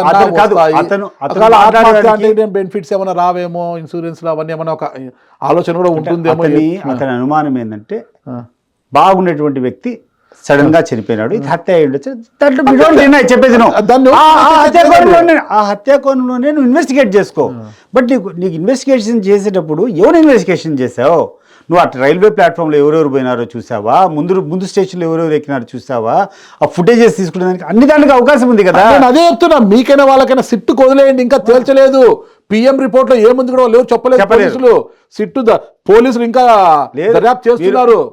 రవిశంకర్ అయ్యన్నారు దాన్ని సిఐడికి ఇచ్చారు, సిఐడి డిఐజీ డీజీ అనుకుంటా రవిశంకర్ అయ్యన్నారు దాన్ని చూస్తున్నాడు. రోహిత్ కుమార్, తాడిపత్రి ఏఎస్పీ రోహిత్ కుమార్ దాంట్లో ఉన్నాడు. గుత్తి రైల్వే పోలీసులు వీళ్ళంతా ఇన్వాల్వ్ అయి ఉన్నారు. వాళ్ళు ఏం చెప్పలేదు, పిఎం రిపోర్ట్లో ఏమని చెప్పలేదు. అధికార పార్టీ మీరు చంపారు, మీరే వాళ్ళు చంపారు, మేము చంపలేదు, అతనే మీ ఒత్తులు తట్టుకోలేక చనిపోయాడని మీకు వాదలాడుకోవడం వల్ల వాళ్ళ కుటుంబ సభ్యుల యొక్క మనోవేదన గురే అవకాశం ఉంటుంది. కొంత రెస్టారెంట్ వాళ్ళు ఏం చెప్తారో చూద్దామని చెప్తున్నా. నేను ఇటీవల జరిగేటువంటి ఎగ్జాంపుల్స్ చెప్తున్నా, కోట్ చేస్తున్నాను నాగరాజ్ గారు. ఈ మీడియా ఎట్లుంది, ఈ మీడియా ట్రయల్స్ ఎట్లున్నాయి, ప్రజలను పక్కదావ పెట్టించేదానికి వీళ్ళు ఏ రకంగా చేస్తున్నారనే విషయమే నేను చెప్తున్నా. ఈ విషయంలో మీరు చూసారు ప్రముఖంగా పత్రికల్లో ఏమని వచ్చింది, తెలుగుదేశం పార్టీకి సంబంధించినటువంటిగా అవును ఏమని రాశారు, తిరుపతికి సంబంధించిన కొంతమంది చంపారు, హత్య అని చెప్పి రాశారు కదా. అవునవును, మీరు చెప్పినటువంటి కామన్ సెన్స్ వాళ్ళకి లేదు కదా. ఇప్పుడు అంతమంది ఆ రవిశంకర్ అయ్యనారో లేకుండా అంటే ఆ ఎస్పీలో వాళ్ళ డ్యూటీ కదా అది. వాళ్ళు ఇన్వెస్టిగేట్ చేస్తారు కదా, ఆ ట్రైన్లో ప్రయాణం చేసిన వాళ్ళు ఎవరు ఏం కథ అన్నీ చేస్తారు కదా. దానికి అంతవరకు ఓపిక లేకుండా నువ్వు హత్య అని చెప్పి వీళ్ళు రాయడం ఏంది అంటున్నాను నేను. మీరు కూడా అంటే టీడీపీ ఒక ఎత్తిపోయిన పార్టీ అంటున్నారు. 100% అరే వాళ్ళు అధికారంలో ఉన్నారు, ఎత్తిపోయిన పార్టీ వదిలే 11 స్థానాలకే పరిమితం అయ్యి అసెంబ్లీకి కూడా వెళ్లకుండా ఇంట్లోనే కూర్చుంటున్న పార్టీ ఏదంటే వైసీపీ. మీది ఎత్తిపోయిన పార్టీ వాళ్ళు అంటున్నారు. ఎత్తిపోయిన అంటే మా రాయలసీమ భాషలో కొన్ని ఎత్తిపోయిన పార్టీ అంటే భ్రష్టు పట్టినటువంటి పార్టీ, క్రెడిబిలిటీ లేని పార్టీ, వాళ్ళు చెప్పినటువంటి హామీలు నెరవేర్చలేని చేతగాని పార్టీ. సో ఎత్తిపోయిన పార్టీ అంటే నా దృష్టిలో ఎత్తిపోయిన పార్టీ అంటే ఏంటంటే when somebody has fail to deliver their promise. దాన్ని నేను మా రాయలసీమ కొలోకియల్ లాంగ్వేజ్లో నేను మీకు చెప్పిన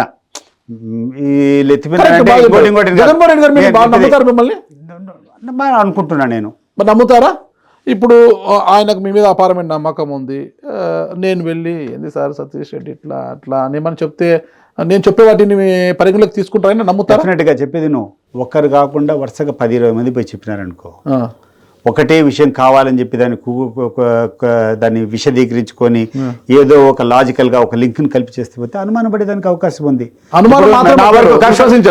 నా వరకు నేను చెప్తున్నా కదా, నా వరకు నేను చెప్తున్నా నాగరాజు గారు, ఇది ఎట్లా ప్రాక్టికల్ అంటే నాకు తెలుగుదేశం పార్టీలో ఉన్నప్పుడు అంకిత భావంతో తెలుగుదేశం పార్టీ కోసం పనిచేశాను. బట్ నా మీద అనుమానాస్పదంగా క్రియేట్ చేయగలిగినారు. కరెక్ట్. నేను ఏ తప్పు చేయలేదు ఈ రోజు చెప్తాండా, ఈ రోజు కూడా నేను తప్పు చేసినట్టు చూస్తే ఏ శిక్షణ నా మీద వేసుకోవచ్చు తెలుగుదేశం పార్టీ వాళ్ళని కూడా నేను చెప్తాండా. ఈరోజు ఇంత భయంకరంగా తెలుగుదేశం విమర్శిస్తున్నా, బట్ తెలుగుదేశం పార్టీలో ఉన్నంత వరకు ఏ రోజు ఒక వీసమంతా చిన్న తప్పు కూడా చేయలేదు, పార్టీకి ద్రోహం చేయలే. బట్ నా మీద అటువంటి క్రియేట్ చేయగలిగినారు కదా, ఎట చేయగలిగినారు? మరి నాకు చంద్రబాబు నాయుడుకి 29 సంవత్సరాల అనుబంధం కదా, మరి దాన్ని కాదని ఎట్ట చేసినారు?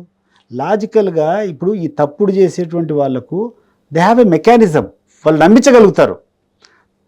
మీకు నిజాయితీ పరుల కంటే కూడా తప్పు చేసేవానికి నమ్మడం వేరు, అనుమానం పడ్డం వేరు. అనుమానం ఒక జరిగిందేమో అనేది. అదే విధంగా జగన్మోహన్ రెడ్డి మంచి నాయకుడు కాదలేదు, వెల్ఫేర్లో ఆయన ఆద్యుడు, ఒకవేళ తండ్రి ఒకలా చేస్తే తనయుడు ఇంకోలా చేశాడు, చాలా అద్భుతంగా చేశాడు, తల్లికి వందనము అవన్నీ కూడా ఎవరు కాదనలేంది. అయినా వీళ్ళు ఎంత నమ్మించే ప్రయత్నాలు చేసి వైసీపీ మీద ఎంత బురద జల్లుతూ నమ్మించే ప్రయత్నం, ప్రజలు ఎందుకు నమ్మారు జగన్మోహన్ రెడ్డి గారి పరిపాలన వ్యతిరేకంగా? కర్ణుని చావుకు పాపాలన్నీ ఒకటేసారి కూడి చేసుకున్నట్టు రకరకాల యాంగిల్స్. ఇప్పుడు ఒకటి లిక్కర్ మీద వాళ్ళు చేసేటువంటి అభియోగాలు, రెండవది ల్యాండ్ టైటిలింగ్ యాక్టు, మూడోది ఇటువంటి చిన్న చిన్న సంఘటనలు, నాలుగోది ఎక్కడైనా వైఎస్ఆర్ కాంగ్రెస్ పార్టీ నాయకులు ఎక్కడైనా దుర్భాషలాడితే దాన్ని పదే పదే చూపించడం. ఇవన్నీ కూడా ఏమైపోయినాయంటే ఆ రోజు ఉన్నటువంటి పరిస్థితులు ఎలక్షన్ ముందు లేదు వీళ్ళు ఒక లైన్ దాటినారు అనేటువంటిది క్రియేట్ చేయగలిగినారు. బట్ ఈరోజు ఏం చేస్తాండ్రు వీళ్ళు? అంతకంటే గొప్పగా వీళ్ళు కొన్ని వందలు చూపిస్తాండ. ఈరోజు ఎమ్మెల్యేలు చేసేటువంటి పరిస్థితి ఏంది? నువ్వు ఏ కాన్స్టిట్యున్సీ అయినా కూర్చో, ఇంక్లూడింగ్ దర్ తెలుగుదేశం పార్టీ వాళ్ళ లీడర్లే కూర్చొని, ముఖ్యమంత్రి కూర్చొని మాట్లాడతాడు, నీ పర్ఫార్మెన్స్ బాగాలేదంటున్నాడు, నీ మీద అవినీతి ఆరోపణలు ఉంటాయంటున్నాడు. మరి ఎందుకు వాళ్ళ మీద యాక్షన్ తీసుకోవడంలా? ఈరోజు పైన ఉన్నటువంటి స్థానంలో నీ ఆఫీస్లో లోకేష్ గారు చేసేటువంటి అవినీతి, లేకుంటే చంద్రబాబు నాయుడు గారు చేసేటువంటి అవినీతి, ఏదో ఒక స్కీమ్ పెట్టడము, ఆ స్కీమ్లో ఒక స్కామ్ చేసుకోవడం తప్పితే వీళ్ళు పై లెవెల్లో వీళ్ళు చేస్తారు, నియోజకవర్గం లెవెల్లో ఎమ్మెల్యేలు చేస్తారు. దీన్ని దాచిపెట్టుకునేదానికి ఇచ్చినటువంటి హామీలు నెరవేర్చినప్పుడు ఈరోజు ప్రజల్లో ఒక రకమైనటువంటి పక్కదావ పట్టించారు. సేమ్ టు సేమ్ ఇక్కడ బోత్ ఆర్ నాట్ సేమ్ అనేక లేదు, ఇక్కడ సేమ్ టు సేమే. గత ప్రభుత్వంలో అదే జరిగింది, పైన ఏం జరిగింది కింద కూడా both are same, both are not same కాదు, ఇక్కడ బోత్ ఆర్ సేమే, రెండు అలాగే జరుగుతున్నాయి. ప్రజలు చూస్తున్నారు. 2029కి ఎవరికి ఏం చేయాలో అది చేస్తారు ప్రజలు. డెఫినెట్ కర్రగాల్చి వాత పెట్టడానికి సిద్ధంగా ఉన్నారు ప్రజలు. డెఫినెట్గా అదే జరుగుతుంది నాగరాజు గారు, డెఫినెట్గా అదే జరుగుతుంది. నేను మీ యొక్క ఇంటర్వ్యూ ద్వారా ప్రజలకు అదే చెప్తున్నా, మిగతా వాళ్ళు కూడా చెప్తాను. మీరు ఏదైనా కూర్చొని విపరీతంగా చేసుకొని మీకు సంఖ్యాబలం ఉంది, లేకుండా అంటే మీకు పత్రికల్లో బలం ఉంది, మీకు బలం ఉందని చెప్పి తప్పుడు వ్యసనాలు చేస్తే ప్రజలు పిచ్చోళ్ళు కాదు అని చెప్పేదానికి ప్రయత్నం చేస్తున్నా. ఇప్పుడు 3 ఇన్సిడెంట్ మీరు చూడండి. ఈరోజు జరిగినటువంటి మీరు చెప్పినటువంటి ఇన్సిడెంటు హత్య అని చెప్పి రాశారు. ఎవరిచ్చారు వాళ్ళకి అధికారం? రాయొచ్చా అట్లా? యాజ్ ఎ జర్నలిస్ట్ మీరు ఒక రెస్పాన్సిబిలిటీ ఉన్నటువంటి జర్నలిస్ట్ రాయొచ్చా? రాయకూడదు. రెండవది ఆర్ఏ శ్యామల, ఆమె ఏదో స్టేట్మెంట్ ఇచ్చినట్టు రాశారు. ఆమె ఇవ్వనటువంటి స్టేట్మెంటు వీళ్ళకి ఆ సిట్కి అధికారం లేదు వీళ్ళకి న్యూస్ ఇచ్చేదానికి. ఆ రకమైనటువంటి వార్త రాయొచ్చా చెప్పండి, మీరు జర్నలిస్ట్గా చెప్పండి. రాయకూడదులేండి. ధర్మారెడ్డి గారి మీద అట్లే రాసినారు హెడ్లైన్స్లో. అంటే ఎవిడెన్స్ ఉంటే రాయొచ్చు, అంతే. ఎవిడెన్స్ ఉంటే రాయొచ్చు. ఒక ఇన్వెస్టిగేషన్ జరిగేటప్పుడు ఎవరికి ఉంటుంది అధికారము? వాళ్ళు ఇన్వెస్టిగేషన్ ఆఫీసర్కే ఉంటుంది. మరి ఇన్వెస్టిగేషన్ అధికారం నీకు చెప్పచ్చా? ఈనాడుకు ఆంధ్రజ్యోతికి చెప్తాడా? నీ పేపర్లో ప్రధానమైనటువంటి అజెండాగా దాని ప్రధాన శీర్షిక రాయొచ్చా హెడ్లైన్స్లో? సో మీరు ఏం ట్రై చేస్తున్నారు? మీరు ఆ రకమైనటువంటి కథనాలు రాయడం వల్ల మీ యొక్క దురుద్దేశం ప్రజలు గమనిస్తున్నారని చెప్తున్నా నేను. ఇప్పుడు నువ్వు ఎక్కడో లోపల కూర్చొని ఏదో రాష్ట్రం అంటే పర్వాలే, ప్రధాన శీర్షికలో హెడ్లైన్స్ పెట్టుకొని ధర్మారెడ్డి రత్న ఆయన పేరు చెప్పి అబద్ధం చెప్పాల్సినటువంటి అవసరం ఏముంది? ఆర్ఏ శ్యామల మీద అబద్ధాలు చెప్పాల్సినటువంటి అవసరం ఉంది? ఒక వ్యక్తి చనిపోయిన తర్వాత ఇన్వెస్టిగేషన్ చేయకుండా ఆయన మీద హత్య అని చెప్పి నువ్వు రాయాల్సినటువంటి అవసరం ఏముంది? ఇవన్నీ గమనించమని చెప్పి నేను కోరుకుంటున్నాను. అది కాకుండా మీరు ఇందాక చెప్పారు హిందూపురంలో జరిగినటువంటి సంఘటన. ఎట్లా చేస్తారండి?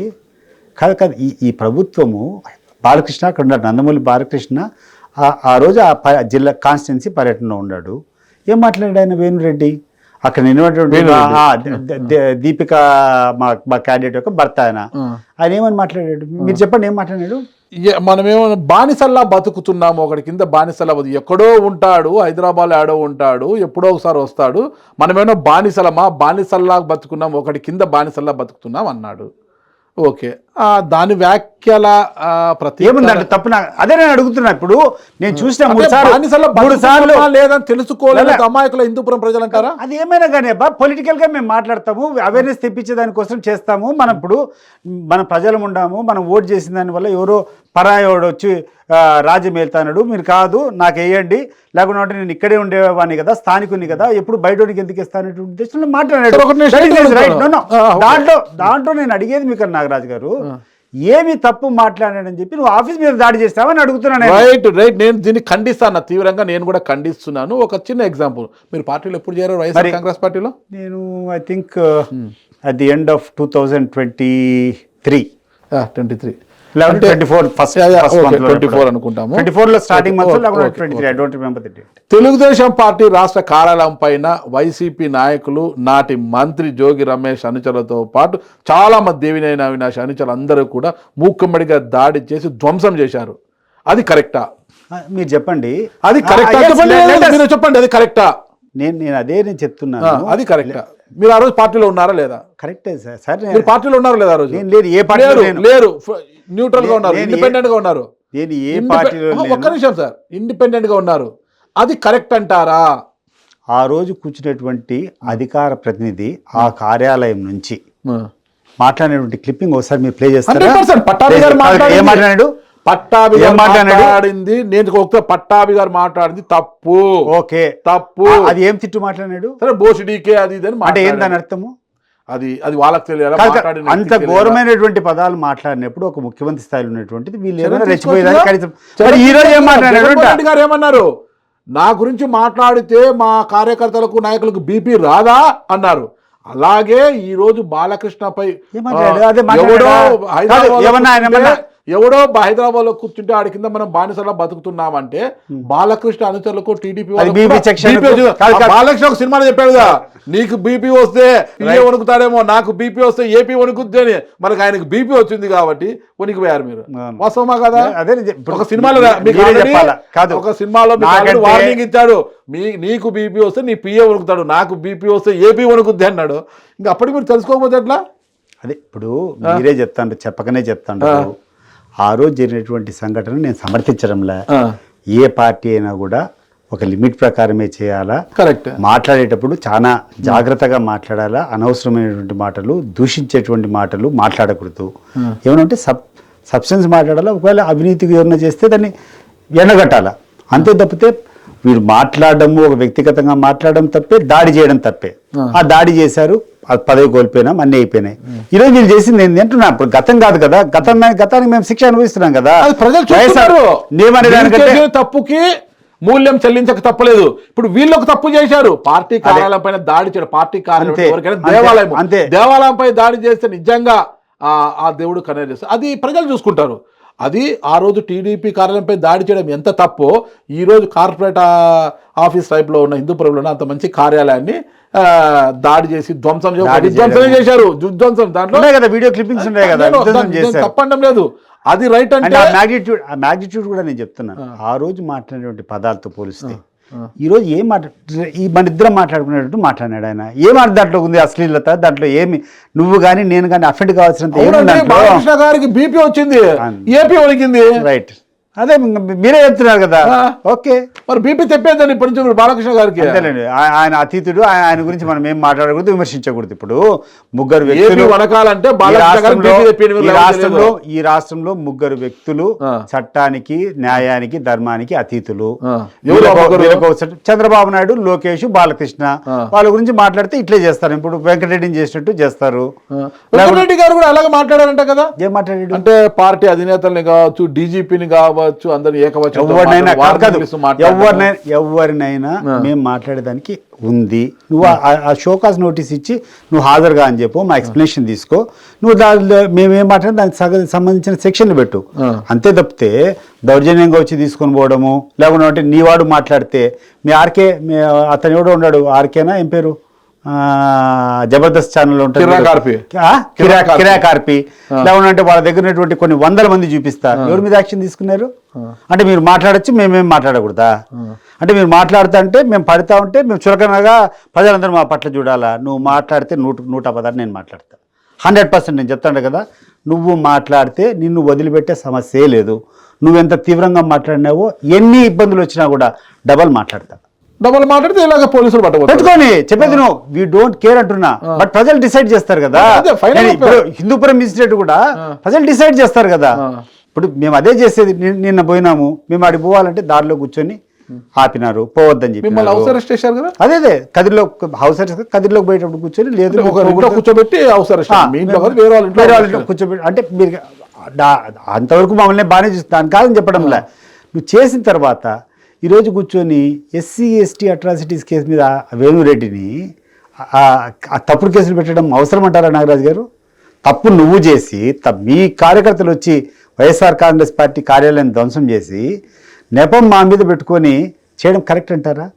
మీరు దొంగసారాయి తయారు చేసేవానికి టికెట్ ఇచ్చి, దొంగసారాయి చేసేవానికి టికెట్ ఇచ్చేదాంతోపాటు మీరు వారికి కావాల్సిన సౌకర్యాలన్నీ చేసి అతన్ని అరెస్ట్ చేయకుండా జోగి రమేష్ అరెస్ట్ చేయడం కరెక్ట్ అంటారా నాగరాజు గారు? దొంగసారాయి తయారు చేసిన వ్యక్తి ఎన్నికల ముందు వరకు మీ వెంటే నడిచాడు, మీ పార్టీలో ఉన్నాడు.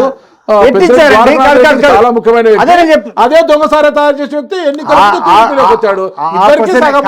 బాగుంది. టీడీపీలో ఉన్నంత వరకు అతను ఎక్కడే కానీ ఇక్కడ ఆంధ్ర రాష్ట్రంలో దొంగసారాయి చేయలే. చేసింది ఎప్పుడు? ఎవరు ఇచ్చారు అతనికి? దొంగసారే చేసేటువంటి ఏ రెజ్యూమ్లో చేశారు? ఎవరు అధికారంలో ఉన్నప్పుడు చేశారు? టీడీపీ కూటమి. మరి ఎవరికి బాధ్యత? కూటమి. మరి అంతే, మీరే చెప్తున్నారు. ఫస్ట్ మీరే సమాధానం చెప్తారు. నేను చెప్పాల్సిన అవసరం లేకుండా మీరే చెప్తుంటారు. మరి జోగి రమేష్ గారు దీంట్లో ఎట్లా సంబంధం ఉంటుంది? నాకు ఒకటి చెప్పండి నాగరాజు గారు. మాకు కావాల్సినటువంటి చిన్న చిన్న పర్మిషన్స్ కూడా ఇవ్వలేనటువంటి దారుణమైనటువంటి పరిస్థితులు మేము ఉంటే మా పార్టీ వాళ్ళు కూర్చొని మా పార్టీ యొక్క ప్రమేయంతో దొంగసారా ప్రొడ్యూస్ చేసేటువంటి కెపాసిటీ మాకు ఉంటుందా? వసంత కృష్ణ ప్రసాద్ ఒకటి చెప్తుండే, మైలవరం ఎమ్మెల్యే, జనార్దన్ చెప్పక ముందే జోగి రమేష్ నన్ను అరెస్ట్ చేస్తారు, నన్ను ఇరికిస్తారు ఈ కేసులో ఎందుకు మాట్లాడాడు, ఇతనికి తెలిసిపోయింది నా తప్పు కూడా ఉందనేసి. అతను ఎప్పుడే కానీ మాట్లాడలేదు. అతను క్లియర్గా ఏమని చెప్తున్నాడంటే ఏదో ఒక తప్పుడు కేసులో, ఎందుకంటే పార్టీ ఆ కార్యాలయం చేసేటప్పుడు నేను పోయినాను, దానికి ఏదో ఒకటి చేసి నన్ను అరెస్ట్ చేస్తారని చెప్పి చెప్తూనే ఉన్నాడు. బట్ ఈ రకంగా కూర్చొని ఈ కేసులు ఇరికిస్తారని ప్రపంచంలో ఎవడూ అనుకోలే. ఇప్పుడు వేరేది ఏదో చుట్టూ చూసుకొని అరెస్ట్ చేస్తారేమో అనుకున్నాం, కానీ ఏ దాంట్లో అయితే ఈయన పోరాడినాడో దాంట్లో కూర్చొని ఇతన్ని అరెస్ట్ చేయడం అనేది నిజంగా విడ్డూరంగా ఉంది. బట్ ఒకటి నాగరాజు గారు, ఎన్ని అబద్ధాలు చెప్పినా అధికారంలో నువ్వు ఉండేటప్పుడు నువ్వు చేసేటువంటి ప్రతి పనులు స్కానర్ మీద చూస్తూనే ఉంటారు ప్రజలు. డెఫినెట్గా గుణపాఠం ఎప్పుడు చూస్తుంటారు. అప్పుడు చూశారు, ఇప్పుడు చూస్తున్నారు. ఏం చెప్తారనేది 2029 వరకు వెయిట్ చేయాలా. హిందూపురం ఎపిసోడ్ పై మీరు ఎలా ఫేస్ చేయబోతున్నారు? అసలుకి ఎస్సీ ఎస్టీ అట్రాసిటీ కేసు పెట్టారు. అట్రాసిటీ కేసు అనేది ఎంత ఆ చట్టాన్ని దుర్వినియోగం చేస్తున్నారు. నాడు నేడు ఎప్పుడు దుర్వినియోగమైనది. మేము చేసినంటే తప్పే, మేము చేసిన దానికి ఈరోజు మేము అనుభవిస్తున్నాం, అంతే కదా? కరెక్ట్. తప్పు చేసినామని నమ్మినారో ఏదో ఒకటి దానికైతే అనుభవిస్తున్నాం కదా, పదవి నుంచి కదా. ఈరోజు వాళ్ళు ఏం చేస్తాంటారు అంటున్నాను నేను. ఈరోజు నువ్వు చేయాల్సినటువంటి కార్యక్రమాలు నువ్వు చేయకుండా, నువ్వు ఇచ్చినటువంటి హామీలు నిలబెట్టకుండా, నువ్వు చేసేటువంటి తప్పు నిర్ణయాలకు ఇప్పుడు ఎంత ఘోరమైనటువంటిదంటే ఈ privatisation of government medical colleges సామాన్య వ్యక్తికి అత్యంత అవసరమైంది. 17 మెడికల్ కాలేజీలు కట్టడం అంటే ఒక విద్యార్థులే కాదు, ప్రతి ఒక్క కాలేజీలో కూడా చాలా సూపర్ స్పెషాలిటీస్ హాస్పిటల్ రేంజ్లో ఒక హాస్పిటల్ పెట్టాలా ఆ సార్ ప్రాంతం నాకు మీరు చెప్పేది అర్థమైంది సార్. సామాన్యుడికి అవసరమైంది నాటి యూజర్ ఛార్జీలను, గతంలో యూజర్ ఛార్జీలను ఒకటి ఉండే ప్రభుత్వాలు రాజశేఖర రెడ్డి పుణ్యమంట అవన్నీ తొలగించేశారు. పేదవాడికి ₹1 కూడా ఖర్చు లేకోకుండా ప్రభుత్వ ఆసుపత్రులలో ఉచితంగా చికిత్స అందించాలని చేసిన మహానుభావుడు రాజశేఖర రెడ్డి. ఈరోజు మళ్ళా ఆ పూర్వాన్ని తీసుకొచ్చే ప్రయత్నం అయితే జరుగుతోంది. పేదవాడికి అర్థమయ్యే రీతిలో వైఎస్ఆర్ కాంగ్రెస్ పార్టీ ఎందుకు చర్యలు గ్రామీణ ప్రాంతాల నుంచి ఒక ప్రజా ఉద్యమంగా కేవలం మీ మైలేజ్ కోసము మీ పార్టీ నాయకులు చేస్తున్నారు కోటి సంతకాలు, ఏదో ఒక సర్కిల్లో కూర్చోవడము, వచ్చే వారితో అందరితో కూడా సంతకాలు పెట్టించుకోవడం పంపిస్తున్నారు తప్పితే గ్రామాల వ్యాప్తంగా ప్రతి గ్రామంలో కూడా పుస్తకాలు తీసుకొని పోయి ఇది చేస్తున్నారంటే వాలంటరీగా వస్తున్నారు. ఇప్పుడు ప్రజల్లో కూడా ఆరోగ్య శాఖ మంత్రి అంటారు పీపీపీ అంటే ప్రైవేట్ అనే దానికి ఆస్కారం లేదు, దాన్ని తొలగించండి, ఆ పేరునే వాడద్దు అంటుంటే అసలు పీపీపీ అంటే ఏందని గ్రామీణ ప్రాంత ప్రజలకు ఎందుకు అవగాహన కల్పించలేకపోతున్నారు? ప్రతి జాబితా కూడా మీరు ఇన్ని పదవులు ఇస్తున్నారు, జాబితా చూసే వాయమ్మ అదేం పదవులు అర్థం కాదు, చాంతాడంత లిస్ట్ వస్తుంది పదవులు చూసి, పదవులు పొందుతున్నారు, అంత ముఠామేసులే కూర్చుంటున్నారు. పార్టీ నిర్మాణానికి పార్టీని బాగా బలంగా చేసేందుకు కూలీలు దొరకట్లేదు మీ పార్టీకి, దూరంగా ఉన్నారు. బ్రహ్మాండంగా పార్టీ కార్యక్రమాలు జరుగుతూ ఉన్నాయి. నేను తెలుగుదేశం పార్టీలో 29 సంవత్సరాల ఎక్స్పీరియన్స్తో చెప్తాండా. ఈరోజు అధికారం కోల్పోయి 18 నెలలు అయిపోయింది. మామూలుగా ఏ కార్యకర్త బయటికి రాకూడదు. ఎందుకంటే ఎస్పెషల్లీ ఈరోజు మా మీద జరుగుతున్నటువంటి దాడి వైఎస్ఆర్ కాంగ్రెస్ పార్టీ లీడర్ అంటే వాళ్ళు చేసినటువంటి వాళ్ళు టార్గెట్ చేయడం కానీ వాళ్ళు మా మీద పడేటువంటి పన్నాగాలకు ఎవడు బయటికి కూడా రాకూడదు.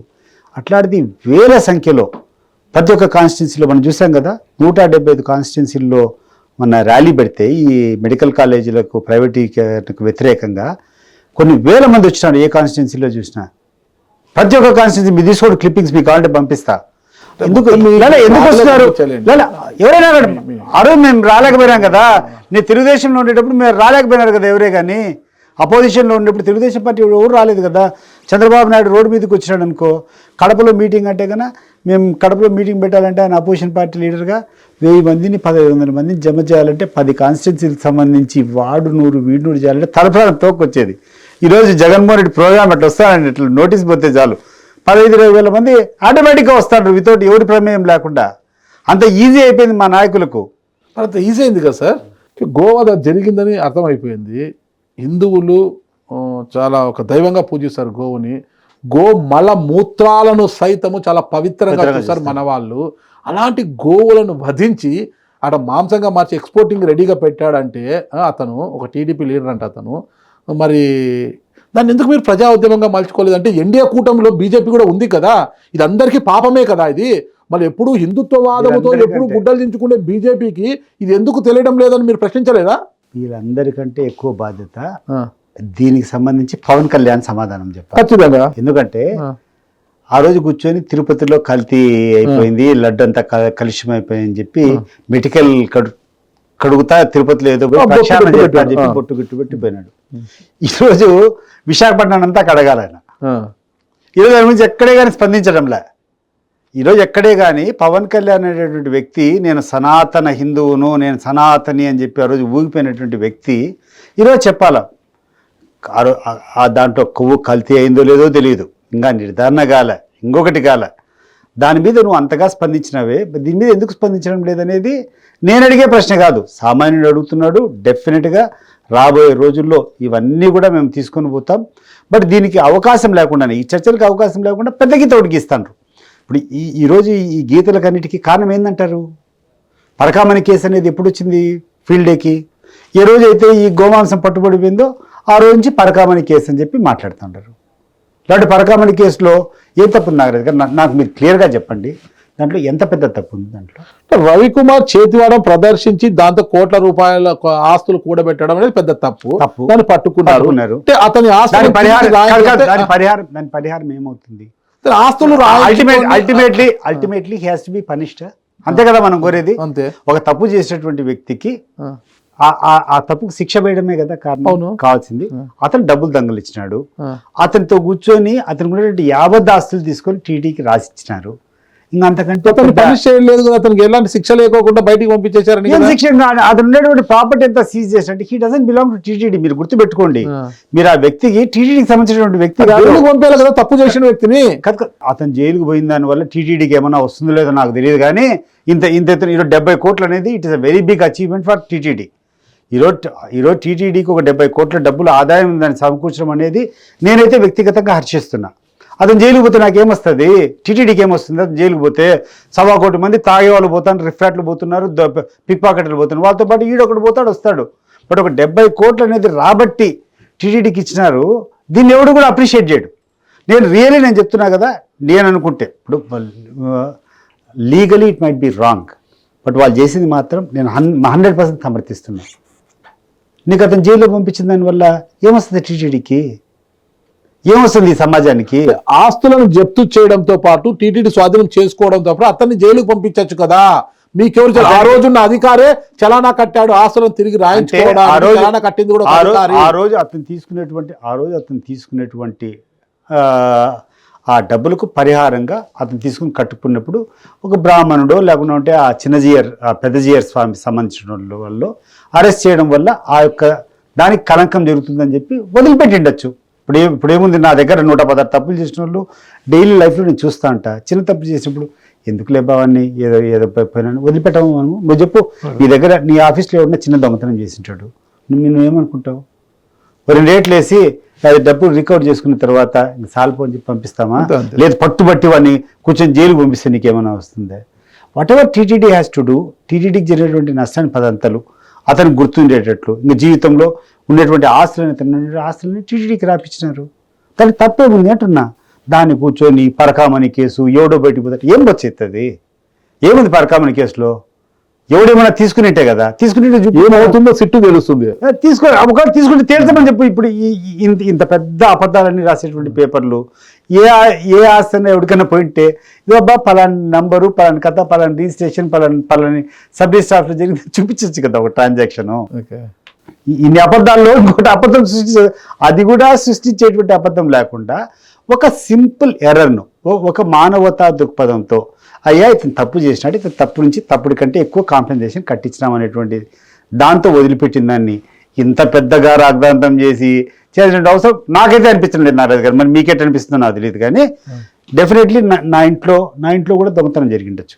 ఎవరన్నా తెలియకూడదు చిన్నపిల్లడు మా ఇంట్లో పనిచేసే పిల్లడు ఏదైనా చేస్తే వాడు ఒక మాట్లాడిసి పంపిస్తాను, మనకి కూర్చొని జైలు పంపిస్తానా? నేను మీ ఇంట్లో దొంగతనం చేసి వాడిని జైలు పంపినా? జైలు 100% పంపించాను. నేనైతే కన్నా ఎందుకు చేసినవరా పొరపాటు అయిపోయింది, తప్పు అయిపోయింది, ఇదోసారి నీకు తెచ్చి ఇచ్చిన తర్వాత నేను కాదబ్బా మీరే అదే చేస్తారు. మీరు చెప్పండి, మీరేం చేస్తారు? మీ ఇంట్లో పనిచేసేటువంటి వ్యక్తి చేసి ఏదైనా తప్పు చేసి తప్పు తెలుసుకొని సార్ నేను తప్పు చేసినాను, ఇదో నేను చేసింది రిటర్న్ దొంగతనం చేసి జైలు పంపిరా?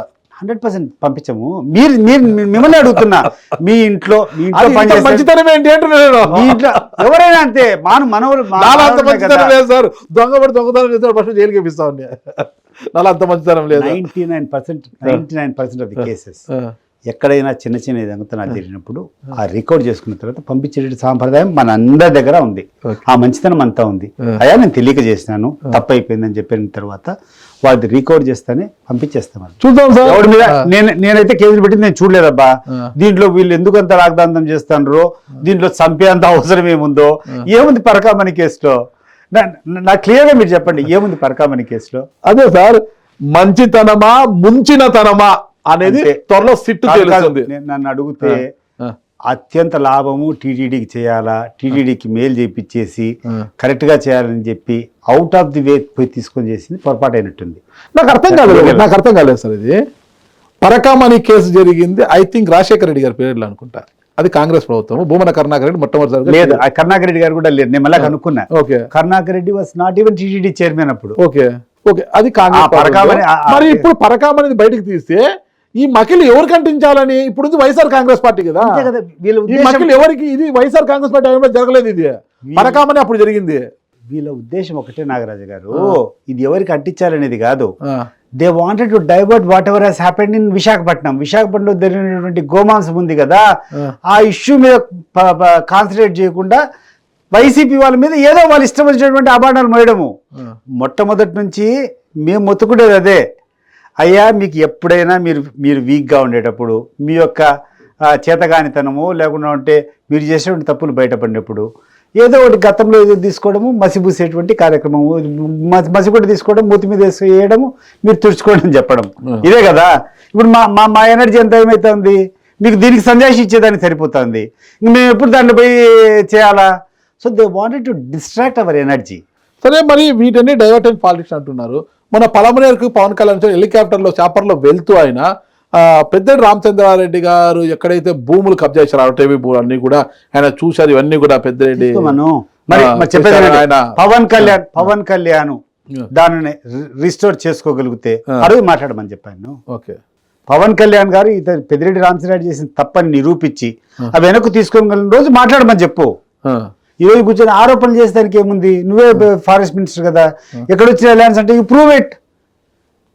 ఎట్లొచ్చినాయో ఏం కథ వచ్చినాయో he has got some evidences. ఆ రిజిస్ట్రేషన్ ఉండే ఆ భూమి అక్కడ ఉంది, ఆ భూమిలో ఆయన ఎప్పటి నుంచో వ్యవసాయం చేసుకుంటున్నాడు, అది కాదు నువ్వు చెప్తాడో లాక్కో. మరి చట్టపరంగా ఎట్లా లాక్కుంటావు, లాక్కో, కోర్టుకు పోయి తెచ్చుకుంటావో, లేకుంటే నీ రెవెన్యూ వాళ్ళని పంపించుకొని వాళ్ళ రికార్డు తప్పులను ప్రూవ్ చేస్తావు, చెయ్యి. అవి చేయకుండా కూర్చొని ఈ రోజు వరకు అబద్ధాల మీదనే బతికేటువంటి పార్టీ తెలుగుదేశం పార్టీ. సరే సార్, ఎవరిది అబద్ధాల పార్టీ ఎవరిది నిజాల పార్టీ అని తేలాలంటే మనం కొంతకాలం ఆగక తప్పదు, 2029 వరకు. అప్పటి వరకు వెయిట్ చేద్దాం సార్. అందరూ కూడా సంయమనం పాటించండి. Okay sir, thank you sir. నమస్తే సార్.